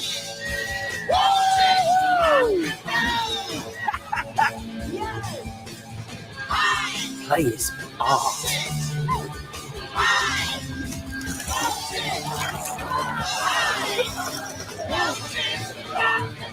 Action! Never stop playing!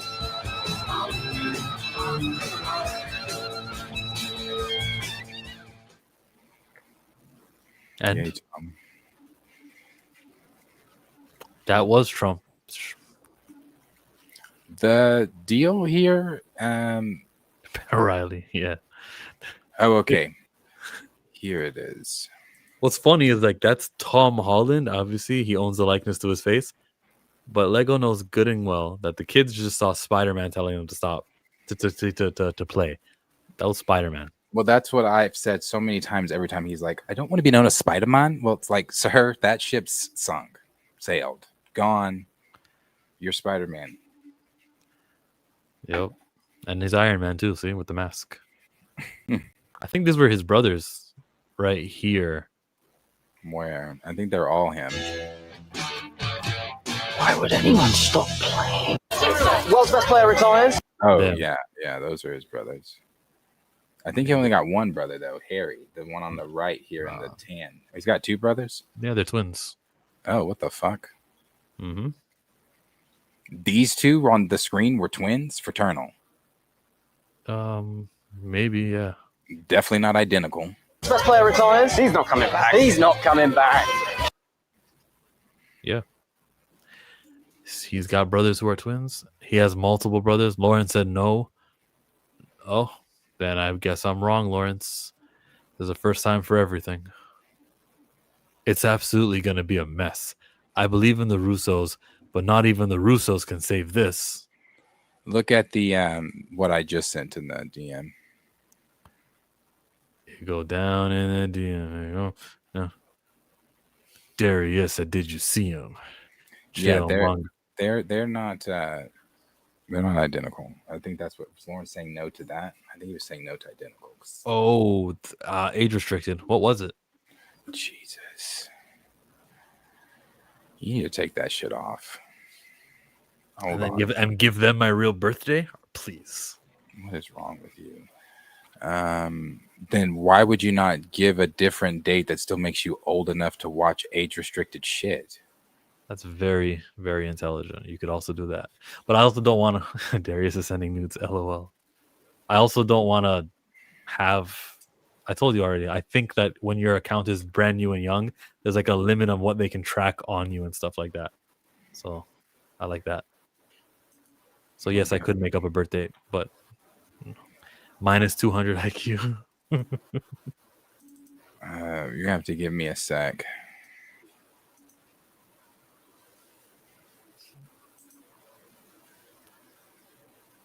It's the Avengers video? Yeah. Okay. It actually may not let me because I would have to... Well, I mean, it would let me. I would just have to back out of this, go into Chrome and all of that. And I just don't know that I want to do that. MCU Direct had a full description of the teaser. What? Yeah, they did, but this was better. This was somebody took all those clips and put them together so people would have a visual to see. It's not exactly what they showed at D23, but it's the dialogue. Okay. You showing it or are we giving up on that?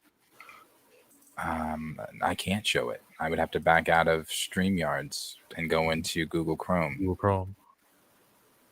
I'll just read it. Doomsday's filmmakers are preparing fans for Marvel's ultimate multiversal team-up, which will feature... I'm going to leave. The teaser was a rapid montage intersped with video from the now infamous live-streamed cast chair reveal, which everyone gave that flack, the cast chair stuff. Then if you got a problem, don't watch it. And then 8 hours later when it was done, you could have came and, oh, that's what it was. It was just chairs of the names. I'd rather just see the fast version. And footage and dialogue spotlighting Avengers Doomsday's confirmed characters. This montage, which served as a powerful reminder of the MCU's rich history and the diverse team of heroes that Doomsday is assembling, began with Thor's rallying cry from Love and Thunder. We could pull together the greatest team ever. Followed by Sam Wilson's line, If we can't see the good in each other, we've already lost the fight. Shuri's declaration, now is our time to strike, transitioned to Ant-Man's memorable promise, a line from Scott Lang's in-universe memoir, Look Out for the Little Guy, that was highlighted in Quantumania. Will I be there when the Avengers needed me? Absolutely. I think he was reading a book in the library to all these kids when he said that line. Yeah, so they basically, Darius says he's got an edit, and the edit that he has access to will just have those scenes sounding all cool. Continuing, Yelena, we stick together from now on. And then Joaquin Torres, I don't recognize that name. Joaquin Torres says, that pressure, that responsibility, I want that too. Red Guardian added a touch of optimism. This has the makings of a team that can bring light from darkness. And Loki provided, raising things to the ground is easy. Trying to fix what's broken is hard. X-Men, Professor X from X2, X-Men United says, there are forces in the world, both mutants and human alike, who believe that a war is coming. Cyclops' dialogue from the 2000s X-Men, if anything happens, I'll take care of them. Fantastic Four first steps. Today, we are your defenders. We will protect you. The sequence culminated in another Shuri Bombay. Okay, could have used T'Challa, just saying. Evoking the spirit of Wakanda. I like that Infinity War trailer when T'Challa was saying, you Bombay. You remember the one? When then Okoye, she's like, hey, when the Avengers, or when we're going to open to the world, I thought we were going to have maybe a Starbucks or the Olympics. I think the main question should be, why is it age restricted? Also, Torres is the new Falcon. Yeah, I don't recognize that. I don't do that mantle stuff. Yeah, the Falcon is Sam Wilson. Google Chrome is a piece of shit.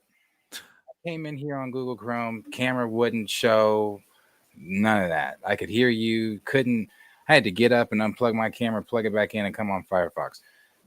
I hate Google Chrome. I need to delete that shit from my computer. Just switch us. Thank you. Yeah, so sure not as exciting as it could have been, but that is the gist what Chill read. Could it be on YouTube though? What would it be titled? And this Twitter account made that and posted it directly to Twitter. I could see though if maybe they had a link to like a Twitter page in their bio. Yeah.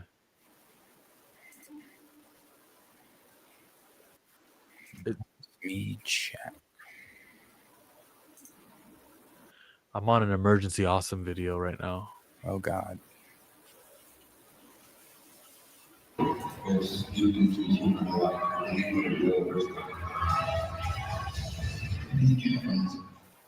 Welcome back, everyone. It's Charlie. Marvel showed off a new Avengers He doesn't Doomsday know. trailer at He Destination. about to read the same shit you read.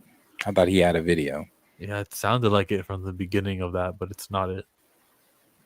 It's not it at all. Okay, they have a YouTube link. Let me see if this is a YouTube link to that video, though. Sweet.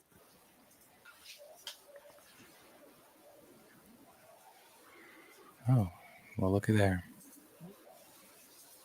Swing it over. Check the private chat.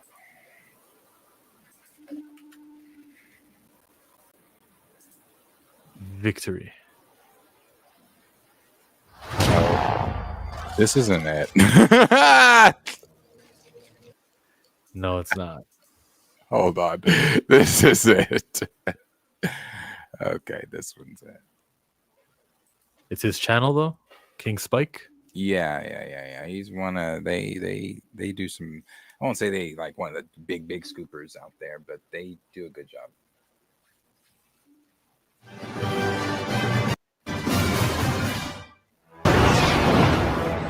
We could pull together the greatest team ever. Look, if we can't see the good in each other, we've already lost the fight. Now is our time. Absolutely.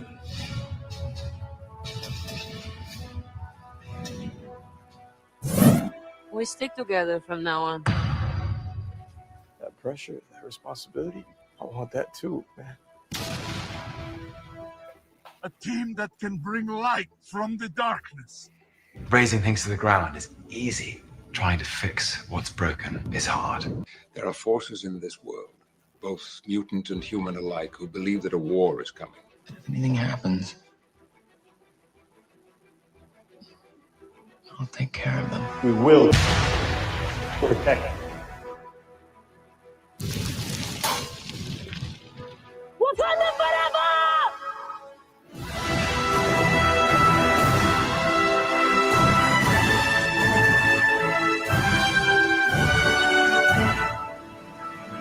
Well, keep it at D23. Don't release that one to the public. Don't release that one. That's not the one to release. But I liked. Only real line I really liked was mutants and humankind alike believe that a war is coming for Professor X from what O2 X2. Hi, Andre. Bird? No. He said chill pause because swing it over is crazy. Swing it over. Swing it over. Like pass the ball. Like there's nothing wrong with that one. Swing it over. Come on. Andre said they all gonna die. Yeah. Merge the Awesome doesn't know he's just a clickbaiter. I'd be saying the same shit. Mercy also don't know shit. Just be repeating the same shit in his videos. Okay. I didn't know that he had that reputation. Oh, no. He may not. He obviously does not. Look at his subscriber count. Look at his I think he does great stuff. Hey, here's the WTF moments. He even covered Legend of Korra way back when. Oh, I'm more. See, the only time I ever am directed to Emergency Awesome is anytime there's a. So maybe I'm biased because I've only watched his Black Panther videos. I only because people send them to me. People will be like, hey, did you see this new that he said? And I'm like, oh, let me go see the bullshit he's talking about now. I know that you guys are going to correct me in the comments, but this T'Challa is the definitive T'Challa right now in the MCU. I mean, I know you're going to correct me in the comments, but this is nope, he's not on our side. Wait, he said that then? Yes, he's talking to me then. Then he's talking to me. That's crazy. Yeah, that's him. So maybe I'm biased because I've only watched those videos. All right. Agent Black is back. He says he has some good videos, definitely. But for the most part, for the last couple of years, he's really been clicking his audiences, and they don't even know the wiser because most of them are like little kids. All right. Like he'll cover literally everything, but a lot of the times he doesn't know. He'll just BS and make it seem like he knows. I'll tell you what, though.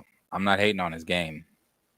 Hey, he's probably over there with a bigger YouTube bank account than mine. If he cracked the code and that's the code for him and it works, I'd be bullshitting too. I'd be cranking out bullshit videos too. I'd be like, hey, that last one got 36,000. Let's get 56,000. Let me repeat some shit over and yeah, I would do the same. So if he cracked the code, hey, Josh said something similar to that yesterday, and he was like, "If we're getting bigger, if we ever do like one of those reads because the sponsor paid it, you just sit through the ad, right? Like I know F the sponsor, but like just sit through, please. We're trying to make a little money here." Yeah. I saw him say that. Hey, I mean, we're all trying to, it is a passion. We do it. Obviously, Chill and I are on here because we love it. We're not up at 10 a.m. because we don't, because we're pulling in mass.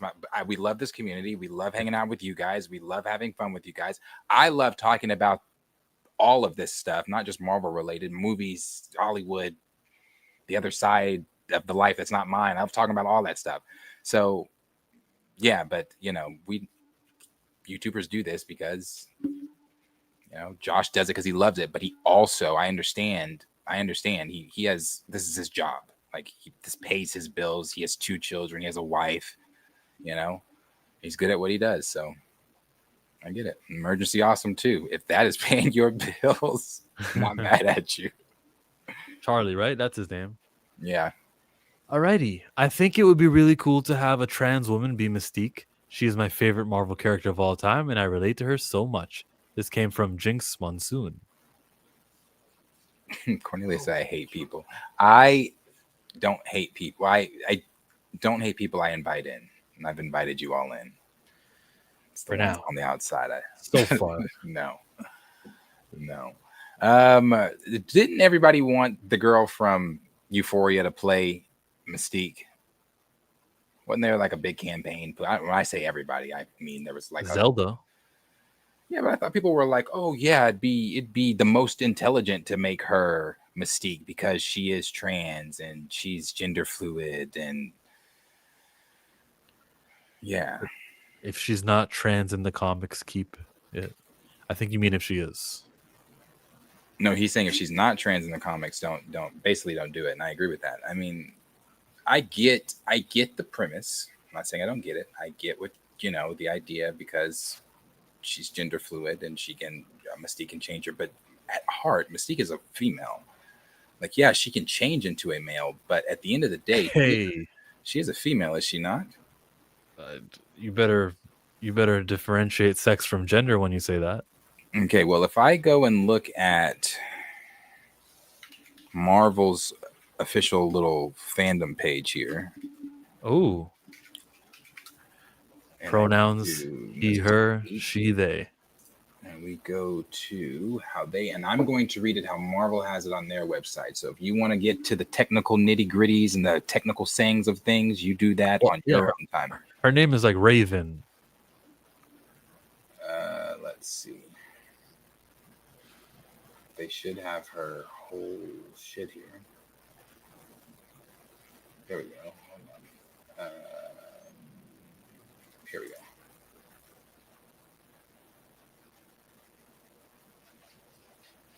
Maybe not that one. Is it this one?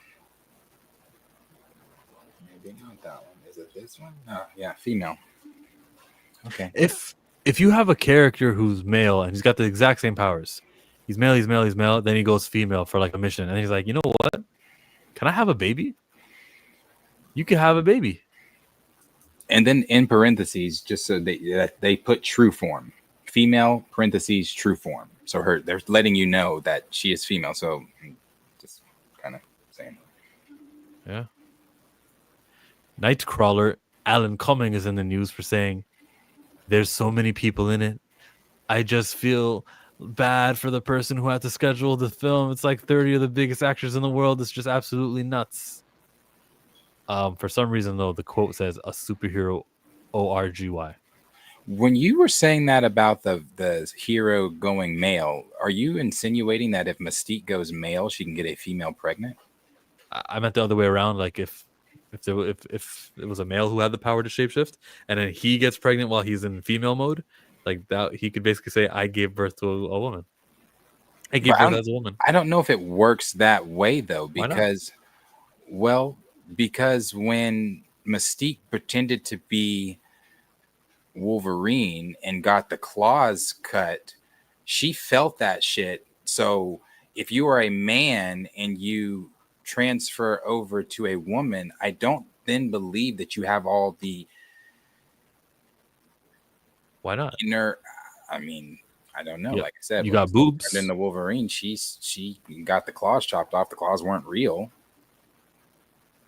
Like, she can't actually use Wolverine's claws when she turns into Wolverine and slash through shit like Wolverine. When a claw won't come out.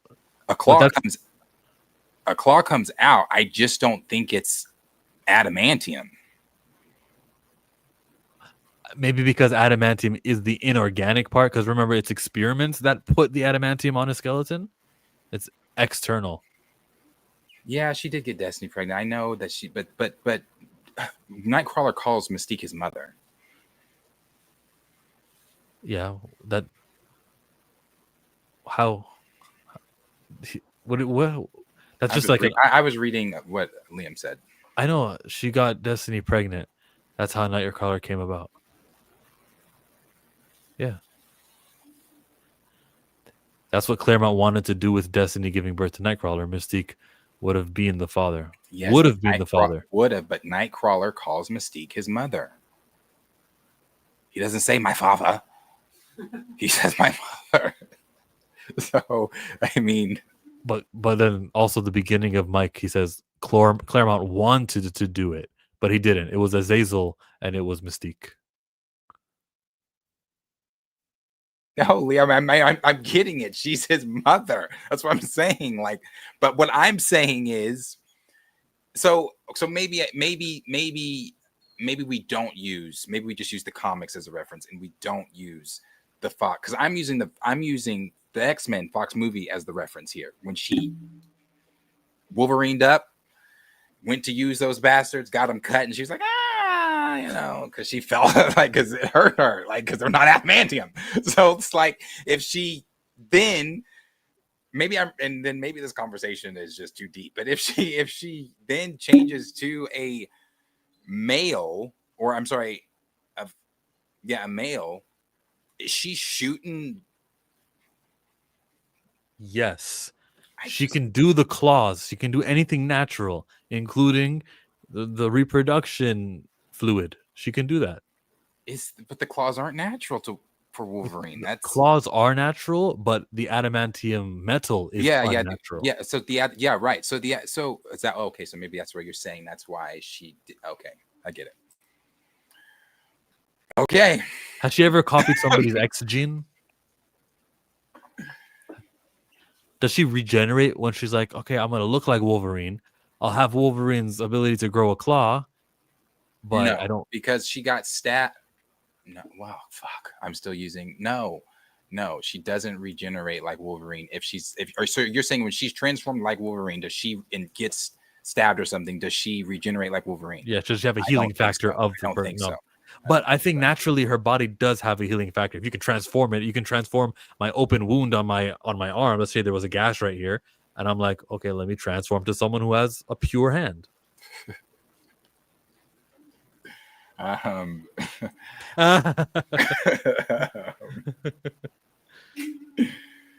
Yeah, right. She's a shapeshifter. She's not exactly. That's what I'm saying. She's not like. I mean, I don't know. No, she does not have Wolverine's power. Oh, not the healing factor. No. Dwayne said no. Chill. I'm gonna need more than just no. Fine, Dwayne. You're telling me that I'm wrong. Inform me. Why am I wrong? Because you get cut up and you go, there's a hole. And then you just say, let me just turn into Iron Man, Tony Stark. And now that I'm a new person, I'm Tony Stark, and I'm healed again. I'm trying to think of another example. Well, here's another example. That doesn't. Even if that. No, I know for sure that's not how it works. And anyway, I'm saying I know for sure. I'm once again not referencing comic. I'm going back to the movies here. When let's go to Days of Future Past. When she got shot with the bullet by Magneto and she was bleeding and she changed into all those different people, she was still bleeding. That's how Magneto found her in the crowd of people. So if she, you're muted. So if she could do that, well, I'm saying if she could do that, why not just immediately change into a mutant with healing abilities instead of all these different people? Yeah. So she can. It's proof in movies. It's proof that cannot happen by the film. If it does happen, it takes longer to heal. It. I don't know. Yeah. You know what? What I said is out the window. She can't copy powers. And her natural power of shapeshifting does not include an extra quick heal because you just are like, okay, well, I'm gonna be fixed now. Got it. I've always said, out of all the mutants, and you're going to think this is crazy, but out of all the mutant powers, I've always wanted Mystique's. Do you know the power that you could have to be able to change into anyone and not get caught? That is power. Did you tell someone to like help you on your little missions and someone knows your secret, which is like a liability? Nah, that's between me and God. If I have the ability to shapeshift, that is between me and God alone. But you need someone to be your distraction. You need someone to be like, hey, make everyone look at you so that I can do the... Or I can just go to the bathroom or go around the corner and voodoo, go in my car and voodoo, and come back in and be like, hey, Mr. Chase Bank, how are you? Oh, I'm good. Just going to go check out the vault today. I'm gonna go count that money. Yeah. Yo, you could impersonate the president while he's asleep and make it seem like he did something crazy. No, see, Cornelius is taking it a different way. I'm not thinking sexual, and I'm thinking of money, rich, what I can do. Is like if I look, let me be Elon for a couple seconds. Hey, Mr. Musk, how are you today? I'm good. Yeah. Like, as cool as it may be to fly, like, what do you... Yeah, like, that'll get keep all of tired. that. Yeah, keep all of that. Let me change into people. That never goes away. Yeah. And they live longer, too. I mean, in most fictions, when the guy who changes himself gets to live long. So that would be all of the X-Men now. No, there's one more X-Men. We touched on it the last Friday when we were chit-chatting about Storm. Her name is Kirby Howell Baptiste. She played Coy when she was... Exactly. Sorry, what Antonio said. Victimless crime, sir. It's insured. They all get that back. I'm hurting no one. If I turn into Mr. Ferrari, hey, I want to test drive one of these today. You may not come back. It's your lot, sir.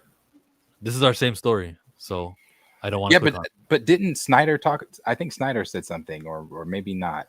See the Diz Insider. Oh, the Diz Insider. Oh, yeah, we did it. It's the same article. Yeah. So that would be all of the X-Men news. I think it's time to get into one of the main topics. It's a constant here at Planet Fanatics and Chillmonger, and it's about the Avatar: fire, air, water, earth. Long ago, these four nations lived in harmony, but everything changed when the Fire Nation attacked. My brother and I found an airbender named Aang, and although he's got master of all four elements, could stop. Take it away. Okay, so were we taking it from the top?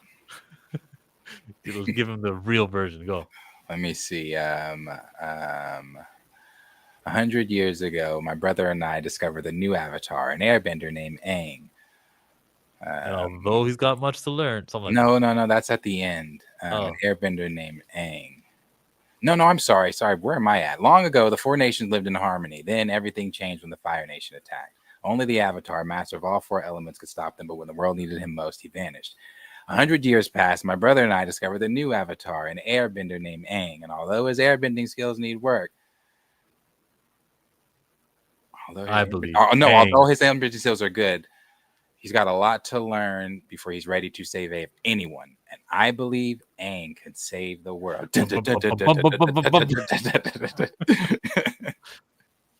I think that was it. I might have got some words wrong. Isn't there a longer version? There's like there's like a longer version. On one of the early episodes, they do the longer version. So the news story, the news item is that there could be more avatars than just Aang, Korra, Seven Havens. There could be one after Seven Havens. There could be a fourth additional Avatar storyline. And this is coming, I think Daniel RPK was the guy who broke it. Night Edge Media covered it here on this site. Avatar Studios begins development on a secret Avatar: The Last Airbender waterbending series. So if we're paying attention to the order, Korra was just a waterbender. So then what the heck is this? Are we going back in time to Kuruk right before Avatar Kyoshi? Is that where we're going right now? Maybe. Earlier this week, we at Night's Edge Media were given access. Oh, it went too large. Access to a new casting call from Nickelodeon. The secret casting call was for an animated project expected to begin voice recording this month in Burbank. The project is currently being made under the working title Red Thunder. After speaking to a source, we can confirm the new series is indeed Avatar: The Last Airbender. It should also be noted Mike DiMartino and Brian Konietzko briefly revealed to IGN in San Diego Comic-Con this past July that other shows were already in development at Avatar Studios. Pause for a second. They're doing the voice acting this month. That means so much development has took place to get to this stage, and they just been nice and quiet. Cool. Like if that's you're gonna work in silence like that all the time, and will always only be maybe a year away from the next big thing. I kind of like that, to be honest. Instead of knowing Vision Quests for like 4 years, and it's finally now that it was acknowledged. Like this style is better. Just tell me when I need to know about something. And oh, it's coming. When's it coming? It's only 12 months away. Can't wait. Oh my god, a 12-month wait. Like I actually like that. I don't want to know this 2.5-year wait. We've been knowing about Doomsday and we've been knowing about Secret Wars since like 2022 Comic-Con, right? We've known. So how is this running with the Earthbender show would come out first? Yeah, so maybe they're not like canonical, or they're canonical, but not like it doesn't have to be like, you know, like, oh, this is right after the Earthbender show. This, I guess not. Yeah, because like you said, if they're using I forget the avatar's name, Kuruk. Yeah, Kuruk, then no, this would be before Aang. Yeah, and it could be a movie before Aang. We don't know if it's a TV show or a movie or a video game. I thought they said series. After speaking to a source, we can confirm the new series is indeed Avatar: The Last Airbender series from Avatar Studios. So yeah, they say they're confirming it's a series. While many might think this casting call will be for the previously announced Avatar 7 Havens, it should be noted from our previous reporting, the show began production back in 2023. That's cool. Under the working title Aurora. Man, that is a northern pole, you know.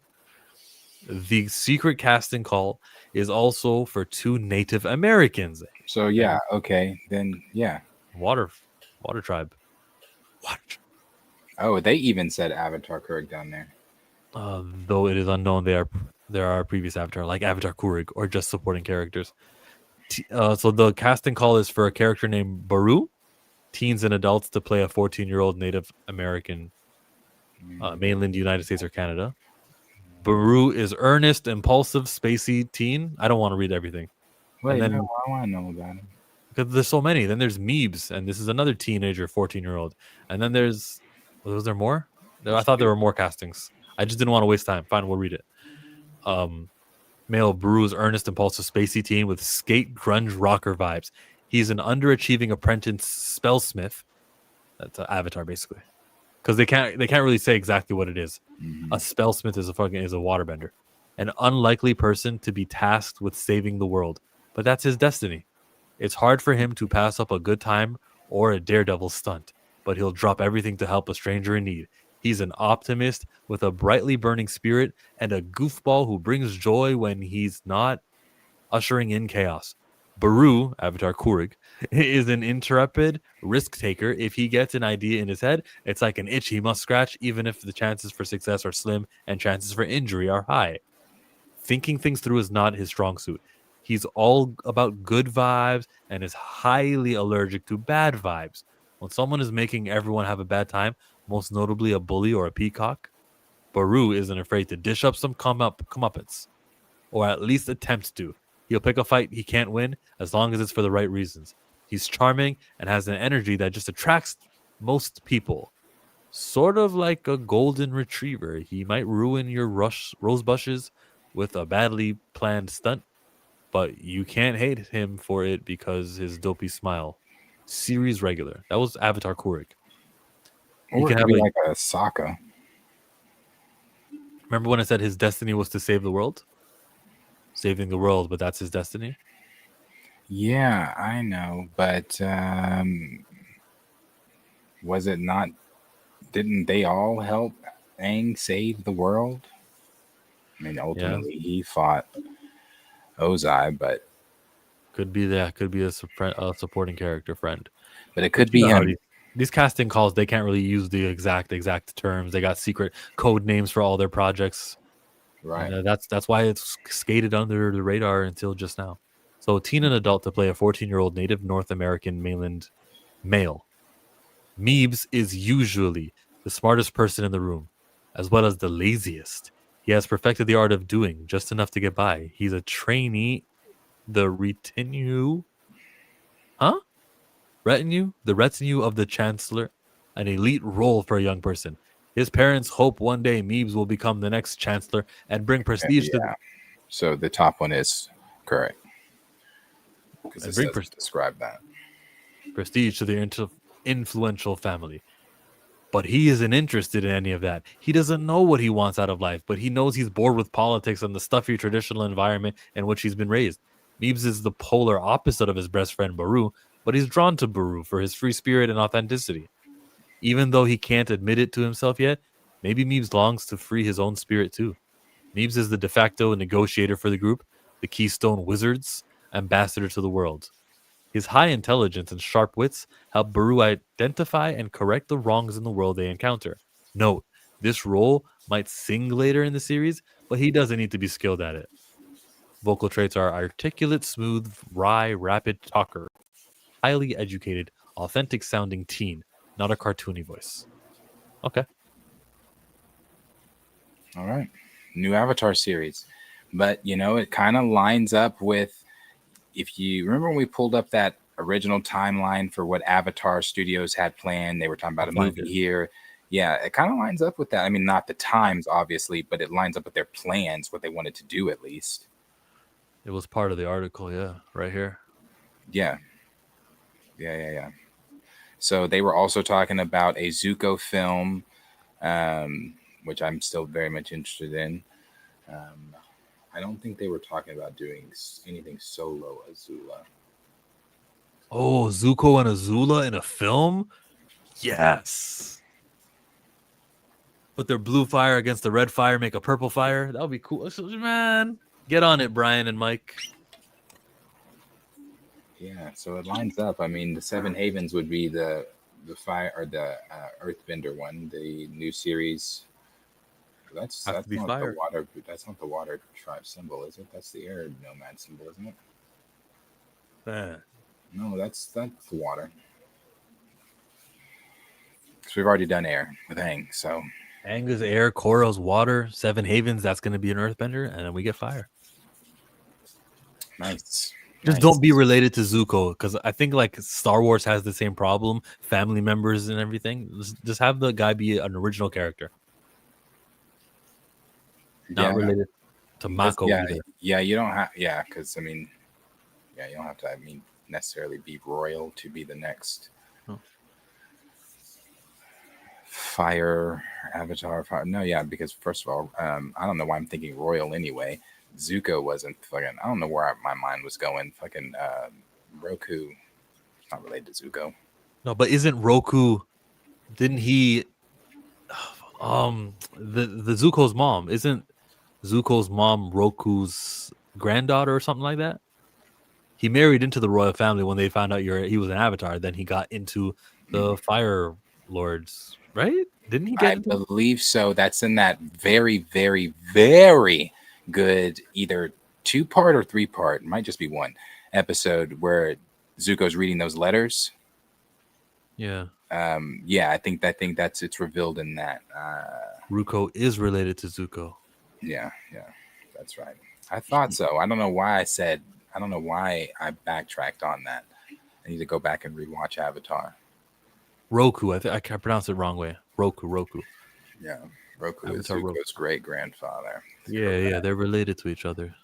I guess becoming the Avatar puts you in some sort of status when they'll be like, okay, Mary, get into the family. You're cool. You're noble. Yeah, it's on his mom's side. He's related to Roku. It's on his dad's side. He's related to Sozin. Yeah, correct. Okay,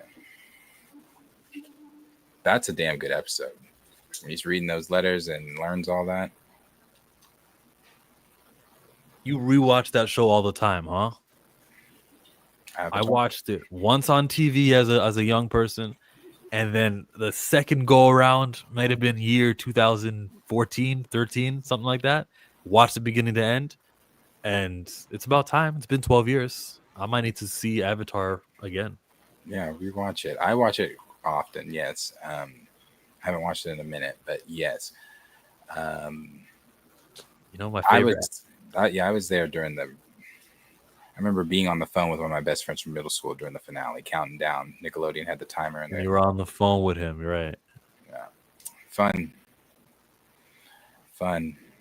Sorry, I wasn't trying to you told the story before. I didn't mean it that way. Sorry. Oh no.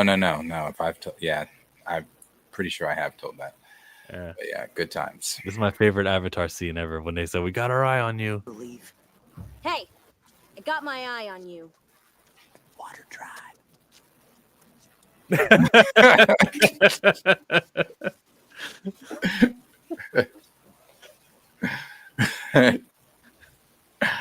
Yeah.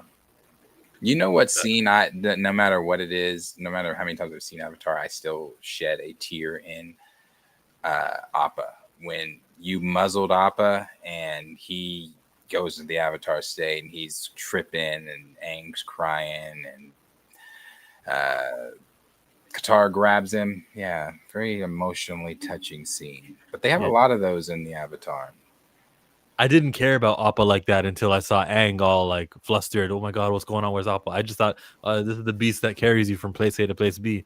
And then yeah. And it was all Toph's fault for not fighting off those sandbenders. Hey man, she tried. she did.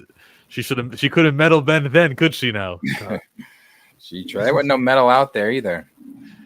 Remember what Storm did, where she electrocuted the sand and it turned to glass? Oh, so we needed Zuko. That Zuko wasn't on the team yet. Zuko couldn't even do electricity then. I don't think. I don't even think Zuko at that point couldn't. He couldn't even when he fought Azula. He could only redirect it. Remember, because he was like, she was like, hit me with. Where she's like, he was like, what'd he say in the finale? Hit me. What are you afraid to hit me with lightning? Afraid I'll redirect it? Or because remember that was a whole thing. They were teaching him how to redirect it, and he was like, when she hits you, you got to be able to redirect it at her. He could never. I don't think he ever learned how to do it himself.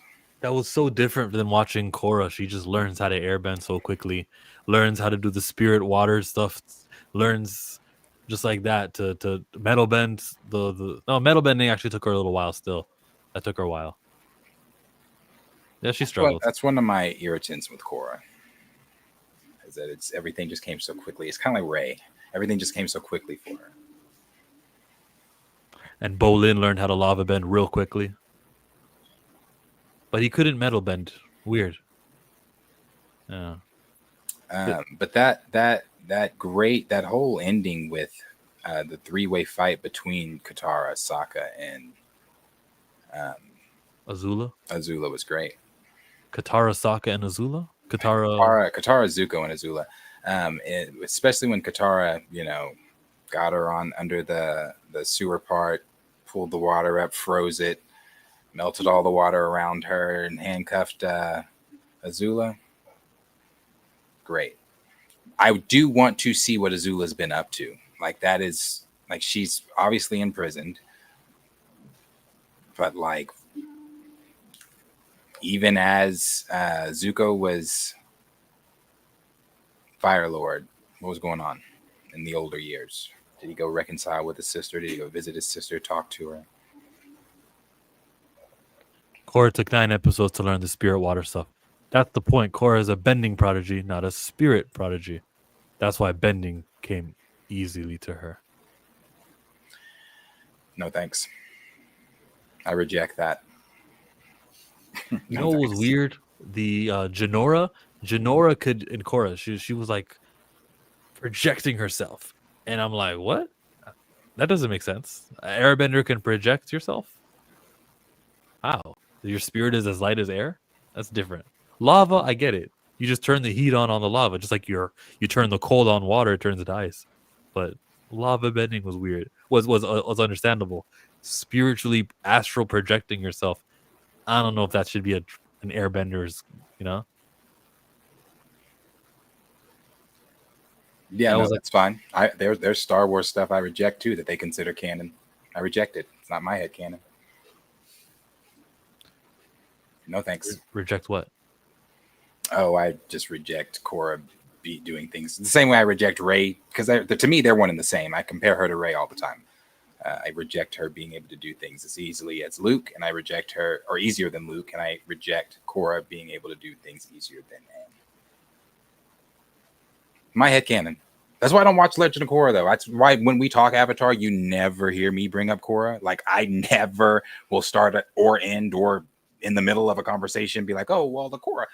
I'm not a fan. The character of Korra, or is it the world and everything they do also? What is wrong with Korra outside of the character? I'm just not a big fan of her of that show, really. I mean, I've watched it more than once, but just not the biggest fan. I thought platinum being the one thing that you can't metal bend was bizarre to me. Why platinum? It's metallic, right? I can't tell you when the last time is I watched Korra though. So if that is a Korra reference, unless it's a main something, I don't know. Unless it's a main something that had like a main event that happened in the show, I can't have a intelligent conversation with you about it. I can't. The big final fight on the last episode, that mech was made out of plastic. Platinum. So you couldn't really control it. If you were on the inside of the thing, that's where you could control it and you could use your bending. But on the outside, the exterior was all platinum. And I think that was a writer going, okay, how do we make it so that metal benders can't bend this? We'll create platinum. We have a weakness, an obstacle.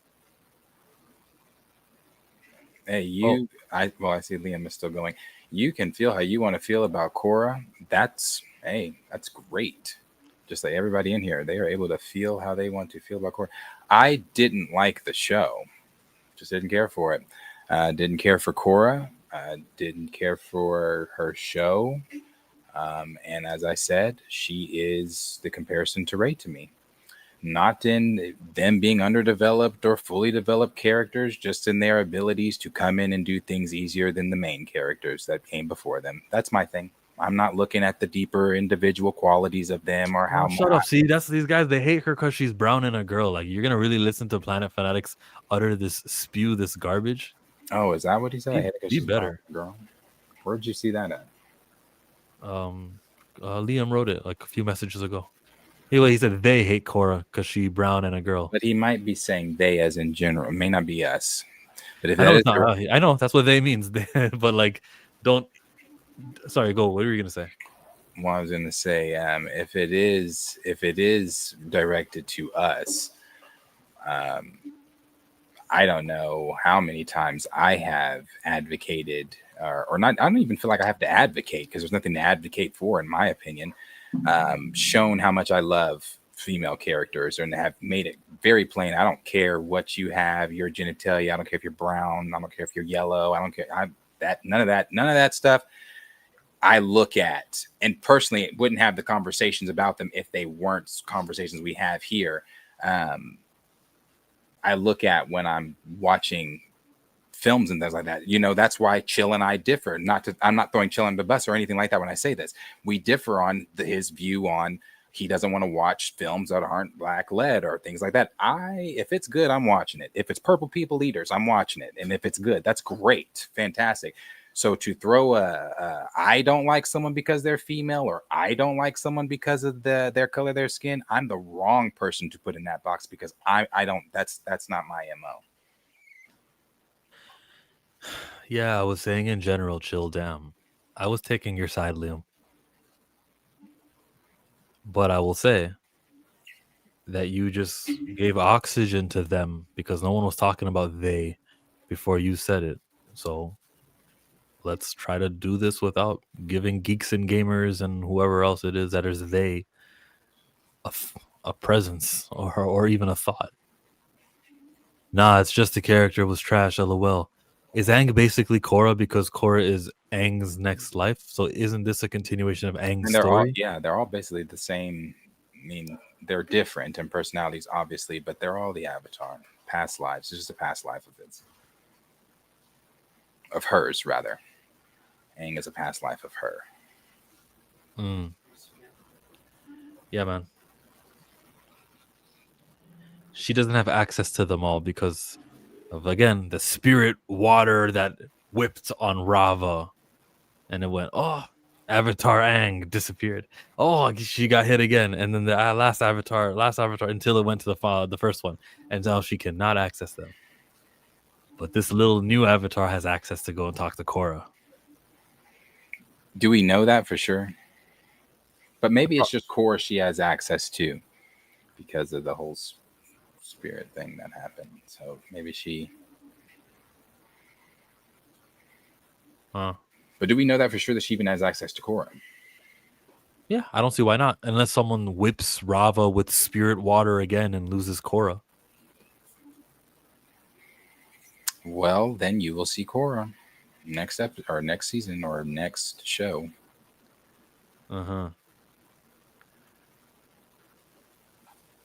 Very good news, though. Very good news to know that the Avatar studios weren't just sitting and chilling. While Brian and Mike did have to leave the Netflix Avatar, it didn't stop the Netflix Avatar from happening. So we have that. I know you don't like it, but I'll watch it. And then on the other end, also, when it's not animation, when it is animation, they've got two things prepared. Give me a video game also. I actually hope that this Korra game, a TV series that they're rumoring, is not a TV series. It's a game. The what we just read. Yeah. I was a TV series. I don't want to play the game. Avatar is made for video games. You power up. You learn a new element. You get, it gets good like that. And you age too. This is great. Well, then do that. Sure. Make it a movie or make it a series, but make it a game too. For those of us that don't want to play that damn game and want to actually watch it, yeah, sure. Because I don't want to play it. You can watch the cinematics. Are they Knights of the Republic level cinematics? Yeah, they'll be Knights of the Old Republic. They'll be 2D though. No.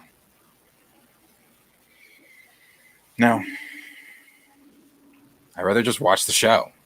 Oh. And how many people are picking up an Avatar game? Did the Avatar games? Because I played the one on, what was it, PlayStation? Let me make sure I'm saying that this is the correct one. Did these games sell like that the first time? Probably not. Yeah, so why would we go back down that? Because it's been lots of years, and I feel the show has gained traction over the last few years. I think that the Netflix series probably introduced an older audience to the franchise too. Yeah, this was the game. It was not that great. Avatar: The Last Airbender. No, this is not. No, it's this one. This one. Ayo, during COVID, when it first got on Netflix, Avatar was number one. Hell yeah. Yeah, everybody was talking about it. People that hadn't never seen the Avatar were watching it and like, holy shit, this is one of the greatest. Lucky bastards, they didn't have to wait a week. John Campea was one of them. Oh, lucky guy. Yeah, he did a video I remember that during COVID, he was talking about how he never got into Avatar, but they watched it. And yeah, this game, oh my, I didn't like this game, but I did rent it from Hastings. Uh-huh. Yeah, don't do this again. You sharing it? No, last time I tried to share something, remember I had to leave and then my camera blacked out. I had to come back on, redo it because Google Chrome sucks ass. It's a video? Yeah. I'll send it to you though. Okay. Private chat. There were 3 games with this. I sent you the middle one. Okay. They were on PlayStation 2. We have traveled far since joining Aang on his journey as the Avatar, and have fought many battles. We have met many people, some friends, and some enemies. Different voice actors, huh? Under my tutelage, Aang has learned to waterbend. And although he lacks discipline, his skill is already great. But before he is ready to face the Fire Lord, Aang must master the remaining elements of Earth, then Fire. And so, we find ourselves once again flying toward the Great Earth Kingdom, in the hope that Aang can find a Master Earthbender to teach him. Omashu. Book 2 Earth. This might have came like after the first season. This one came out PlayStation 2. That had to be 05. 06.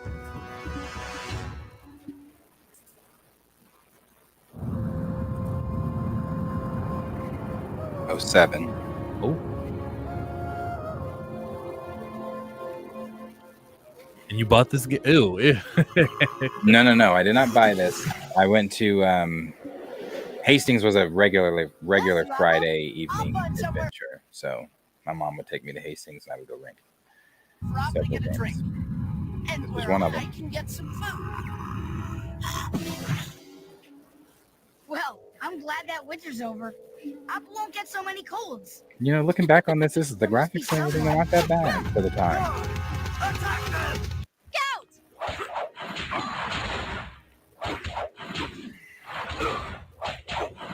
Not that bad for the time. I do remember.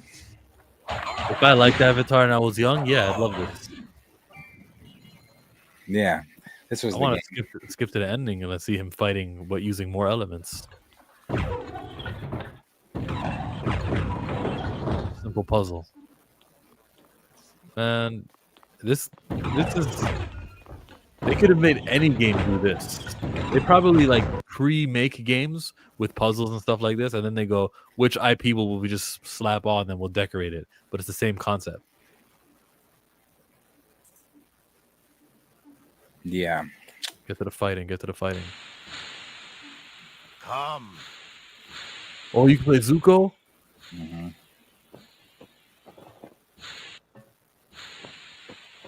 Yeah, this is all right. Can't get hit with the smoke. Oh, no. Yeah. Yeah, not bad. Not bad. Like I said, there were 3 games. There was the first one that came out in 06, that one 07, and the last one came out in 08. Happy Labor Day. Into the Inferno was the last one. That's where you battle it out with Fire Lord Ozai. Where are you? Yeah. Chilling with the lion turtle. So that's the Avatar news for you. Love that franchise. I love imagining. And if you want to learn more about this kind of stuff, go follow the Avatarist on YouTube, who is just a great channel covering this. And you can also follow Avatar News on Twitter. They do a great job. They cover all the stuff too. Follow Avatar News. I think I'm going to do that right now, okay? I'll just do it on another tab. So, Screen Time says that the Duffer Brothers say that episodes 3 plus 4 of Stranger Things, season 5, are complete. The Turnbow Trap is the most classic Stranger Things-y episode of the season. Sorcerer is massive, as big as any finale we've ever done, and the most logistically insane shoot of our lives. We're still recovering. Very excited for Stranger Things season 5. Man, Speaking of Stranger Things, what was that noise? We don't know. That was the fucking Watcher who just fell and knocked over the Fantastic Four. That's the second time he's fell, and so he doesn't get to watch shit else no more. He's going to have to go in a box. I don't even like that Watcher. I want a different one. All right, Stranger Things season 5 is going to be great. I love Stranger Things. Cannot wait to see season 5. Mm-hmm. Every what's her name? Maya Mitchell has said that it feels like every episode feels like a movie. Like it feels like one long 6-hour film. How big it is and stuff. I'm like, man, I cannot wait for this. Because when they did the last season, they split it up in parts. Not just running up the hill did that become big, but also Journey. And then this night, what's the name of that song? Don't Stop Believing. No. Damn, it's a Journey song. But it's the one that I don't know. It's the one where they go into the Upside Down. That I remember that being like the theme of all the trailers, that being the theme of them going into the Upside Down. And we finally go into the Upside Down when you're there without, because they're all split up every season. Everybody's split up every fucking season. So that particular group that was in the Upside Down, it was Nancy, it was Steve, Maya Mitchell's character, I forget her name, and then oh boy, Snaggletooth. So they were all down in the Upside Down going to get Vecna, and that it was just I don't know. I'm not gonna compare it to like a Marvel thing, but the hype around that final season was great. It was fun time. Yeah, Xavier, he's had his final watch. His watch is concluded. He's done. Yeah. And he knocked down Brother Voodoo too. Oh, that's who else fell. Oh, and Damien fell. I had them perfectly set up. Damn. Bitch ass. Pull that back up. That was the I wish I could attend. What did that tell you? What? They were watching the movie The Long Walk on those treadmills in a cinema. I think that's Fantastic Frankie, but it's very far away. But I think she was one of them there. Lucky. How fun that would be. They're so intense. They're so in movie mode. I wonder if anybody stopped. Yeah, I would hope somebody stopped. Even put like a fake person in there just so that they can show what happens, you know? Yeah. That's cool. Yeah, that's The Long Walk, everyone. I love that idea. I do too. It's perfect, man. I just wish that it was like a promotional thing. Like they did it with, I don't know, AMC, and it was nationwide and you had to like get a ticket and go. I would have done that.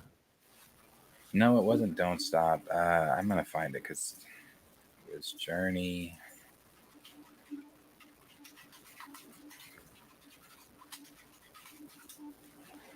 Separate Ways. Yeah. Separate Ways. Yeah. So, next up, let's cover Mason Thaws wants to play Robin or the Flash in the DCU. The Flash and Robin, preferably Dick Grayson or Tim Drake. Jason Todd has a lot going on. He's too dark. They spelled his last name wrong. It's Mason Thames.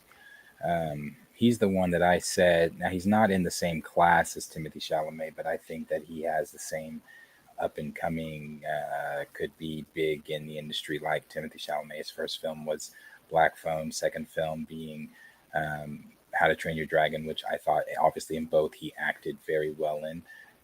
He is doing Black Phone 2. That's already done.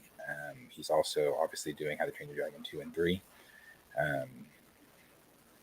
I say, yeah, he's inexpensive right now. You want to get somebody who's a good actor and to possibly portray Dick Grayson, or who else did he say? Jason. Tim. Jason's too dark. Jason's too dark. Or Tim. Dick or Tim. Jason's too dark. Okay, yeah. I don't know about Dick, but sure, Tim could work. I'm still stuck on the fan casting that's never going to happen. As Dylan O'Brien as Dick Grayson, but I like Mason Thames. That's me recording them off screen while I eat my popcorn. I think he could be a good Wally West. That too, or Impulse, or Link. He'd be my pick for Link. He looks young. Yeah, I think he's got a big career ahead of him. Well, that is DC for you. But wait, there's more. If we want to go into the Clayface news of the news week, that's actually going to be filming. Clayface has begun. Written by Michael Flanagan and Hossein Amini. Hey, I never hear about this writer. I always hear about how Michael Flanagan just pitched them the best perfect thing. Who is Hossein Amini? I have no idea. Is he from Comic Storian? No. Iranian British 59-year-old screenwriter. Okay. He's directed by James Watkins. Inspired by the Feet of Clay episodes in the Batman the Animated Series. Okay. Now that it says that, does that make you want to watch these episodes, or does that make you say, it'll spoil it, let me watch the episodes after I see the Clayface movie? No, I'd watch them. This is the original anime. So again, I tell you, I put on stuff all the time. I not recently, but have seen that arc or that episode or whatever. Episodes. It's an arc. I have seen that arc recently because I've recently rewatched. Well, not rewatched the entire thing. Still getting through it. Batman the Animated Series. So I've seen that whole deal with Clayface. I would say I don't think it. Watch it. Yeah, especially if you don't know anything about Clayface. Okay. Why not? They say the Bats is in this. Was the Batman in those episodes? Of course, it's his animated series. Then don't tell me that they're based on that. If that's what's gonna not happen, no Batman. Well, they didn't really say this. I guess the person writing the post said it's inspired by the Feats of Clay episodes. But it's been reported by Discussing Film as well that Pattinson has been spotted, or not, or it's going not been spotted on set, but it's in the show. So I'm happy if that's true. Pattinson. I think that he's gonna Peacemaker this. He's gonna Suicide Squad. Oh no, sorry, not Pattinson. They didn't say Pattinson. I said Pattinson. They just said Batman. Okay. Let me double check that they just said Batman. It's actually Brandon Sklenar. Let me double check. Was it just Batman or was it more than just Batman? And why did Josh from Den of Nerds? No, they said Clayface will be in the Batman Part 2. Discussing Film said, source coming from Deadline, Clayface will be in the Batman Part 2. Which makes the Batman canon, or which makes unless he's doing his own Clayface. Yeah. Fine, whatever, bro. Just I'll find out when I find out. It'll be just like Suicide Squad and Peacemaker. Oh, it is canon? Okay, got it. Thanks. Got it. Understood. Why did Josh say that maybe DC is cursed? Clayface will be in the Batman Part 2, source Deadline. I think he's saying that more so because it's like, oh, okay, so 2 Clayfaces, 2 Robins, 2 Batman, 2 of everything. Okay. Here's the thing. If Clayface is in the Batman, then Clayface is the Clayface that Mike Flanagan's writing about. It's the same one. How? Because they wouldn't do 2. Why? Why would they do 2? Because there's no need to do 2. They're doing 2 Batman. I understand why they would do 2 Batman is because they were already committed to the Matt Reeves thing. But also, Matt Reeves' Batman could be canon to the DCU, just like Peacemaker and Suicide Squad. But let's say they're doing 2 Batman. But whichever Clayface they do, that's going to be the same one that's going to be in this movie. I wouldn't be so confident on that. Pretty confident. I'm pretty confident they wouldn't do it. All right. I don't know. Maybe not. I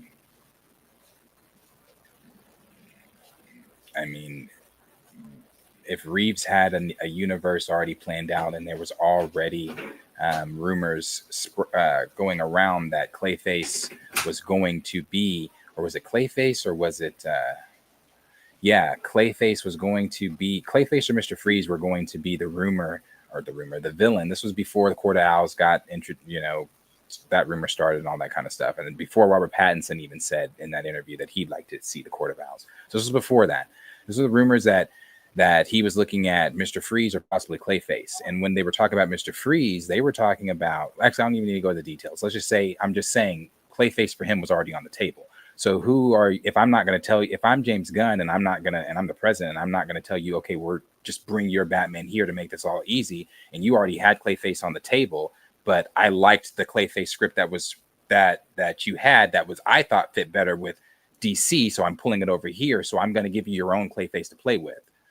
Why would he then take Clayface from him and then say, well, you already had previous plans for Clayface, so you just can't do him. Well, it's possible that the plans still work with the Mike Flanagan Clayface. Maybe. Maybe. Maybe. James just didn't indicate it that way. When he was asked about Clayface, they said, why did you move Clayface from Matt Reeves' universe to your DC universe? He said, because the script was so good and it just fits better in the DCU.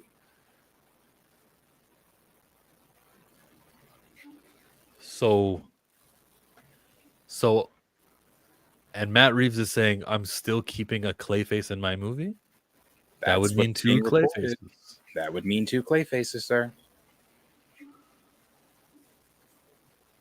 2 Batman, 2 Clayfaces, 2 Robins, 2 Catwomen, 2 Jokers, 2 everything. Because if he's going to have a Batman universe and he's going to have his Batman universe, not only that, that's even this. The pictures, I should have sent it over here. They've already, they're already showing the comparisons of the 2 Gothams. What we've seen of the Gotham logo and universe thus far in James Gunn's universe and the Gotham because it's 2 Gothams, 2 separate Gothams. So if one Gotham has Clayface, then his Gotham has Clayface. If his Gotham has Joker, then so you're going to have 2 of everything. 2 Batmobiles, down to the smallest shit, 2 of everything. 2 crime alleys, 2 everything. The funny thing is that James Gunn said when he was announcing his chapter 1, he said, things are really confusing here at DC and we're going to be able to just make it all one. And I'm like, okay, good answer, James Gunn. And now what you're saying is more of the same. All because Matt Reeves, before you were hired, Matt Reeves was promised a sequel to Batman and he signed some stuff and he's got creative control. And you're just like, damn, I don't like this. And I hope that minds are changed and I hope those reports are wrong. I hope it's all, yeah. Like James said, it's all in the air, I wish we could find that video. Josh didn't share the title to it, and I tried to look for it. It's the video that they he shared it they watched it on their stream. It's great. It's perfect. When you want to dissect anything James has said, watch that video. They compiled everything he has been saying since it's an 8-minute video on Twitter and things like that, and in set down interviews. Oh God, it's perfect. He goes back and forth so many. He doesn't know. They don't know. The video I think is recent because they've gone all the way up to some of his most recent interviews. Okay. I wish I could find I wish I knew the title of it. I don't. And when he got asked what the title of it was, he said, "None of your business." So you can share it. Okay. What are the chances that we get these 2 to interact in Doomsday? It's Photon and Storm. And James Mack said huge. Nice. We know that she's filming now, currently, or hinted at currently filming for Doomsday.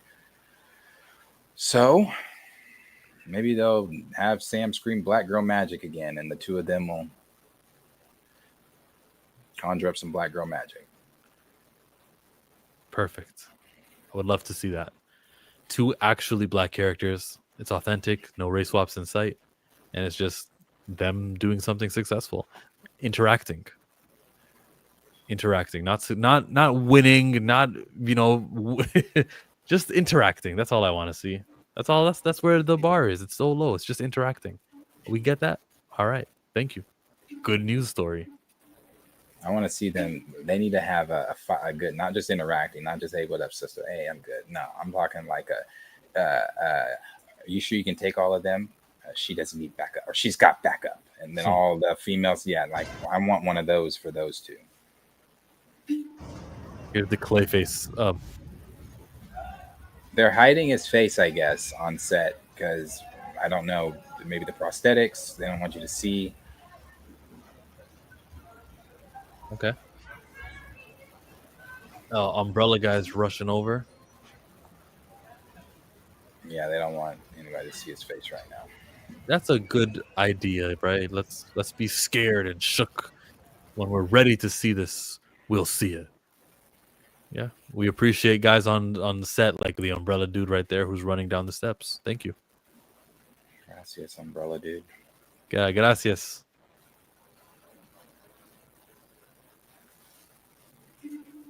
Thanks for that. Be the Umbrella dude in your life. Star Wars. So Rada the Hutt. He's in space. He's in the galaxy far, far away a long time ago. And Rata, actor, played by Jeremy Allen White, is grown up, jacked, and celebrating a win in a gladiator arena. This is the same shot at the Star Wars Celebration Japan. Well, I don't see the shot. Did they? They shared it. Those people didn't. Hold on. But if we played it on our stream, would Disney? It's not a. It's a picture. It's just a picture. All they've released from this is stills. And from again, it's just the. It's what they showed at D23. Okay. Yeah, it's that whole. Here it is. Check the DM. It's that whole deal.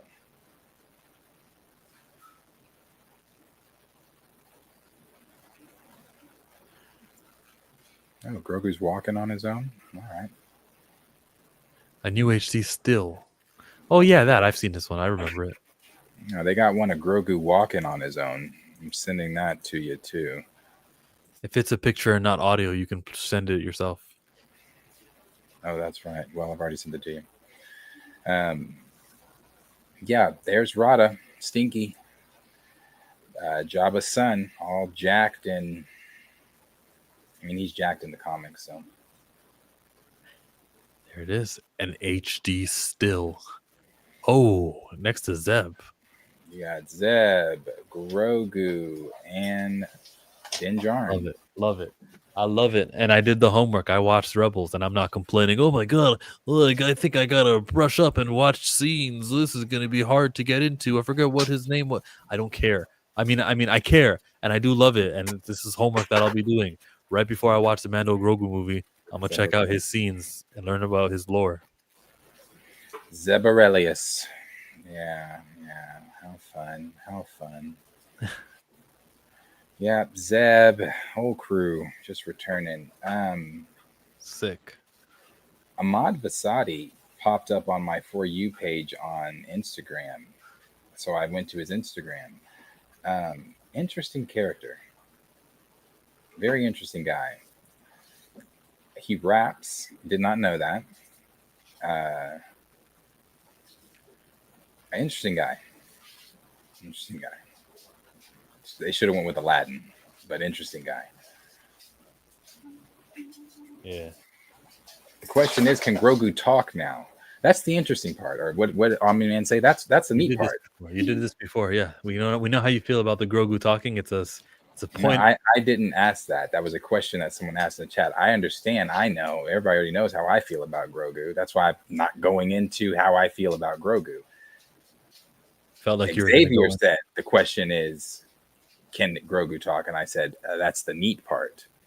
Gotcha. That is the question. No, he's not going to talk, likely.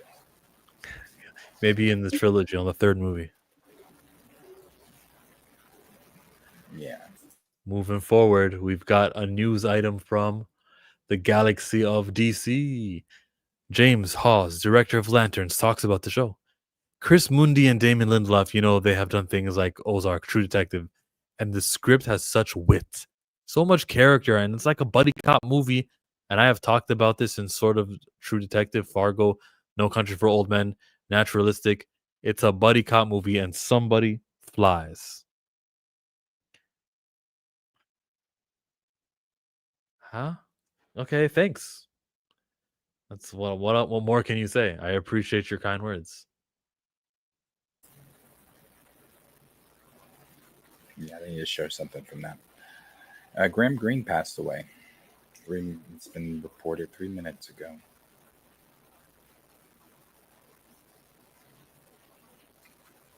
R.I.P. Too many white characters in all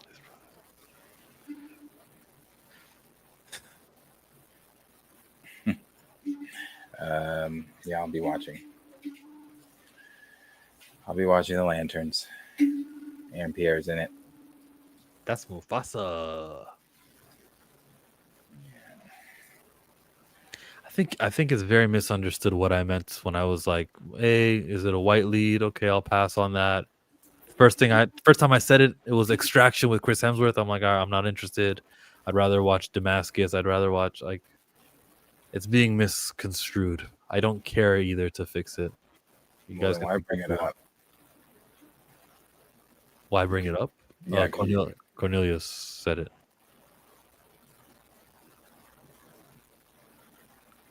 Your buff twin. I'm trolling. Chill out. Understood. Successful trolling, because I actually believed you. That's the last thing to share here. Oh, you had one more, and this had nothing to do with Marvel or DC. It was just the horse from Zootopia, Patrick Warburton. He was gonna play Mayor Wind Dancer, an actor turned politician. This guy will play this character. I think that fits too, because isn't he the one with the does he do Joe's voice on Family Guy? Oh, is that what he does? All right. Yeah, I can see Joe as a politician. That voice fits that horse. So yeah, I can definitely see that. I think he does Joe's voice on Family Guy. Family Guy cast. Lit. Yeah, he does. And he does a lot of other like animated voices. He is Kronk in The Emperor's New Groove. Yeah. He voices in the B movie. I think he's that one guy, one of the main characters in the B movie. Sky High, Buzz Lightyear, Open Season. That's right. He is the gym teacher in Kim Possible. That's where I think I notably most remember his voice. Yeah. Yeah. He's got a very distinctive voice.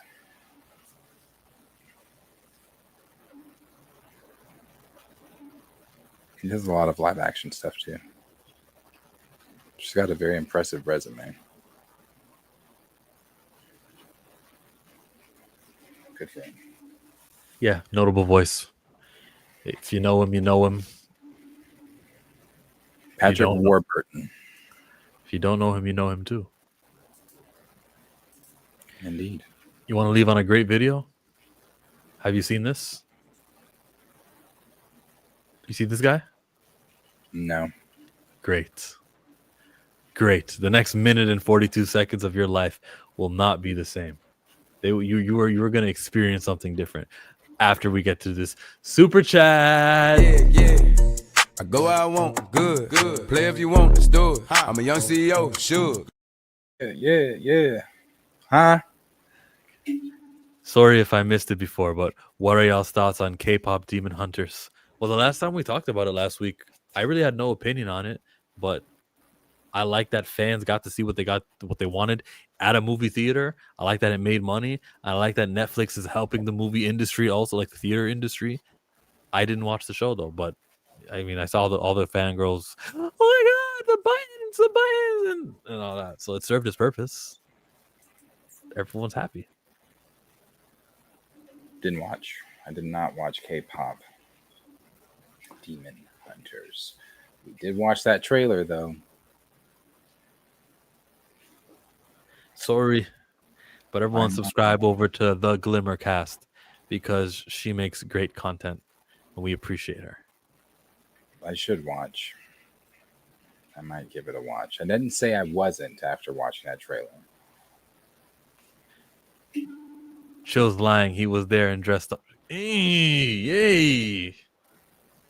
So I didn't know much about it though. I thought it was just like K-pop Demon Hunters. I know there's a Hunters X Hunter. I know there's Demon Slayer, and is it anime related? I didn't really, so it went over my head. But then when I saw how successful it was, I was like, well, maybe I do need to check it out. This is what you gotta watch. To the white guy that called me slurs over and over again in my live stream the other night for no reason, guess what? You're going to get kicked out of the United States Navy. You know how they tell us that we should be careful what we do on social media because there could be real life consequences? Hi, my name's Real Life Consequence. I've done a thorough background check and now I know everything about you. I know what little town in Texas you're from. I know your name, your phone number, your email address. I've seen your disciplinary records. I know the names of all of your family members, including your dead mother and your daughter who turns 2 next week and her mother who's going to have to pay for all the birthday presents this year because you came into my live stream and saw a black man who was talking about Pokemon cards and video games and you assumed, yeah, he's not going to do anything if I call him slurs repeatedly even though he's trying to help me. Turns out I am going to do something. Turns out there are so many things I can do because I have all the screenshots. I have all of the recordings. I know that after you left my live stream, you went into someone else's and started talking about how much you love Jesus and God and the Bible. So maybe I should send that evidence to the church you go to in that little town we both know about. I know exactly which boat in the Navy you serve serve on, and I know the names of black sailors that serve in the same boat as you. Maybe I'll send the clips to them as well. But only after I send them to the Naval Inspector General's office, because I'm getting you fired. I'm getting you kicked out of the Navy. There's nothing you can do to stop me. There is no apology I will accept. There is no excuse I will listen to. There is no money you could offer me. You're getting fired. And when you're working the graveyard shift in an Amazon warehouse and your back hurts and your feet hurt and those white bright lights are beating down on you and the teenager who still has his life ahead of him walks up to you and says, "What are you doing here?" Tell him the truth. Tell him about me. That was better than that Silver Surfer thing that you were all in. That's he cut a pro. Remember the one where it was like, "Your loved ones, I herald for Galactus. Hold your loved ones." Remember that one? I herald the end. I don't know how those correlated, but great video from Dude. Sure, amazing great video from Dude. I didn't even feel sorry for the guy, and I'm usually the guy who's like, "Hey, cybersecurity. How the hell did he be able to know that what stream he was watching afterwards?" And I want an update. I want an update. Maybe with Not Like Us. Yeah, that was great. That was great. Mm-hmm. What was that reading for Filth? I just walked in on. That was pretty special. Yeah, he definitely read the shit out of him. Funniest thing, the TikTok bloop at the end. Yeah, sure, I guess.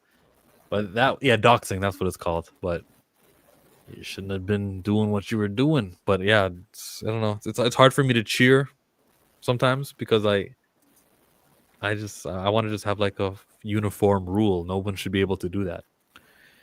Anyways, do what he said he did. Like, I was able to see you were streaming there, and then now I know your mom's dead, and like that's like, yo, hey.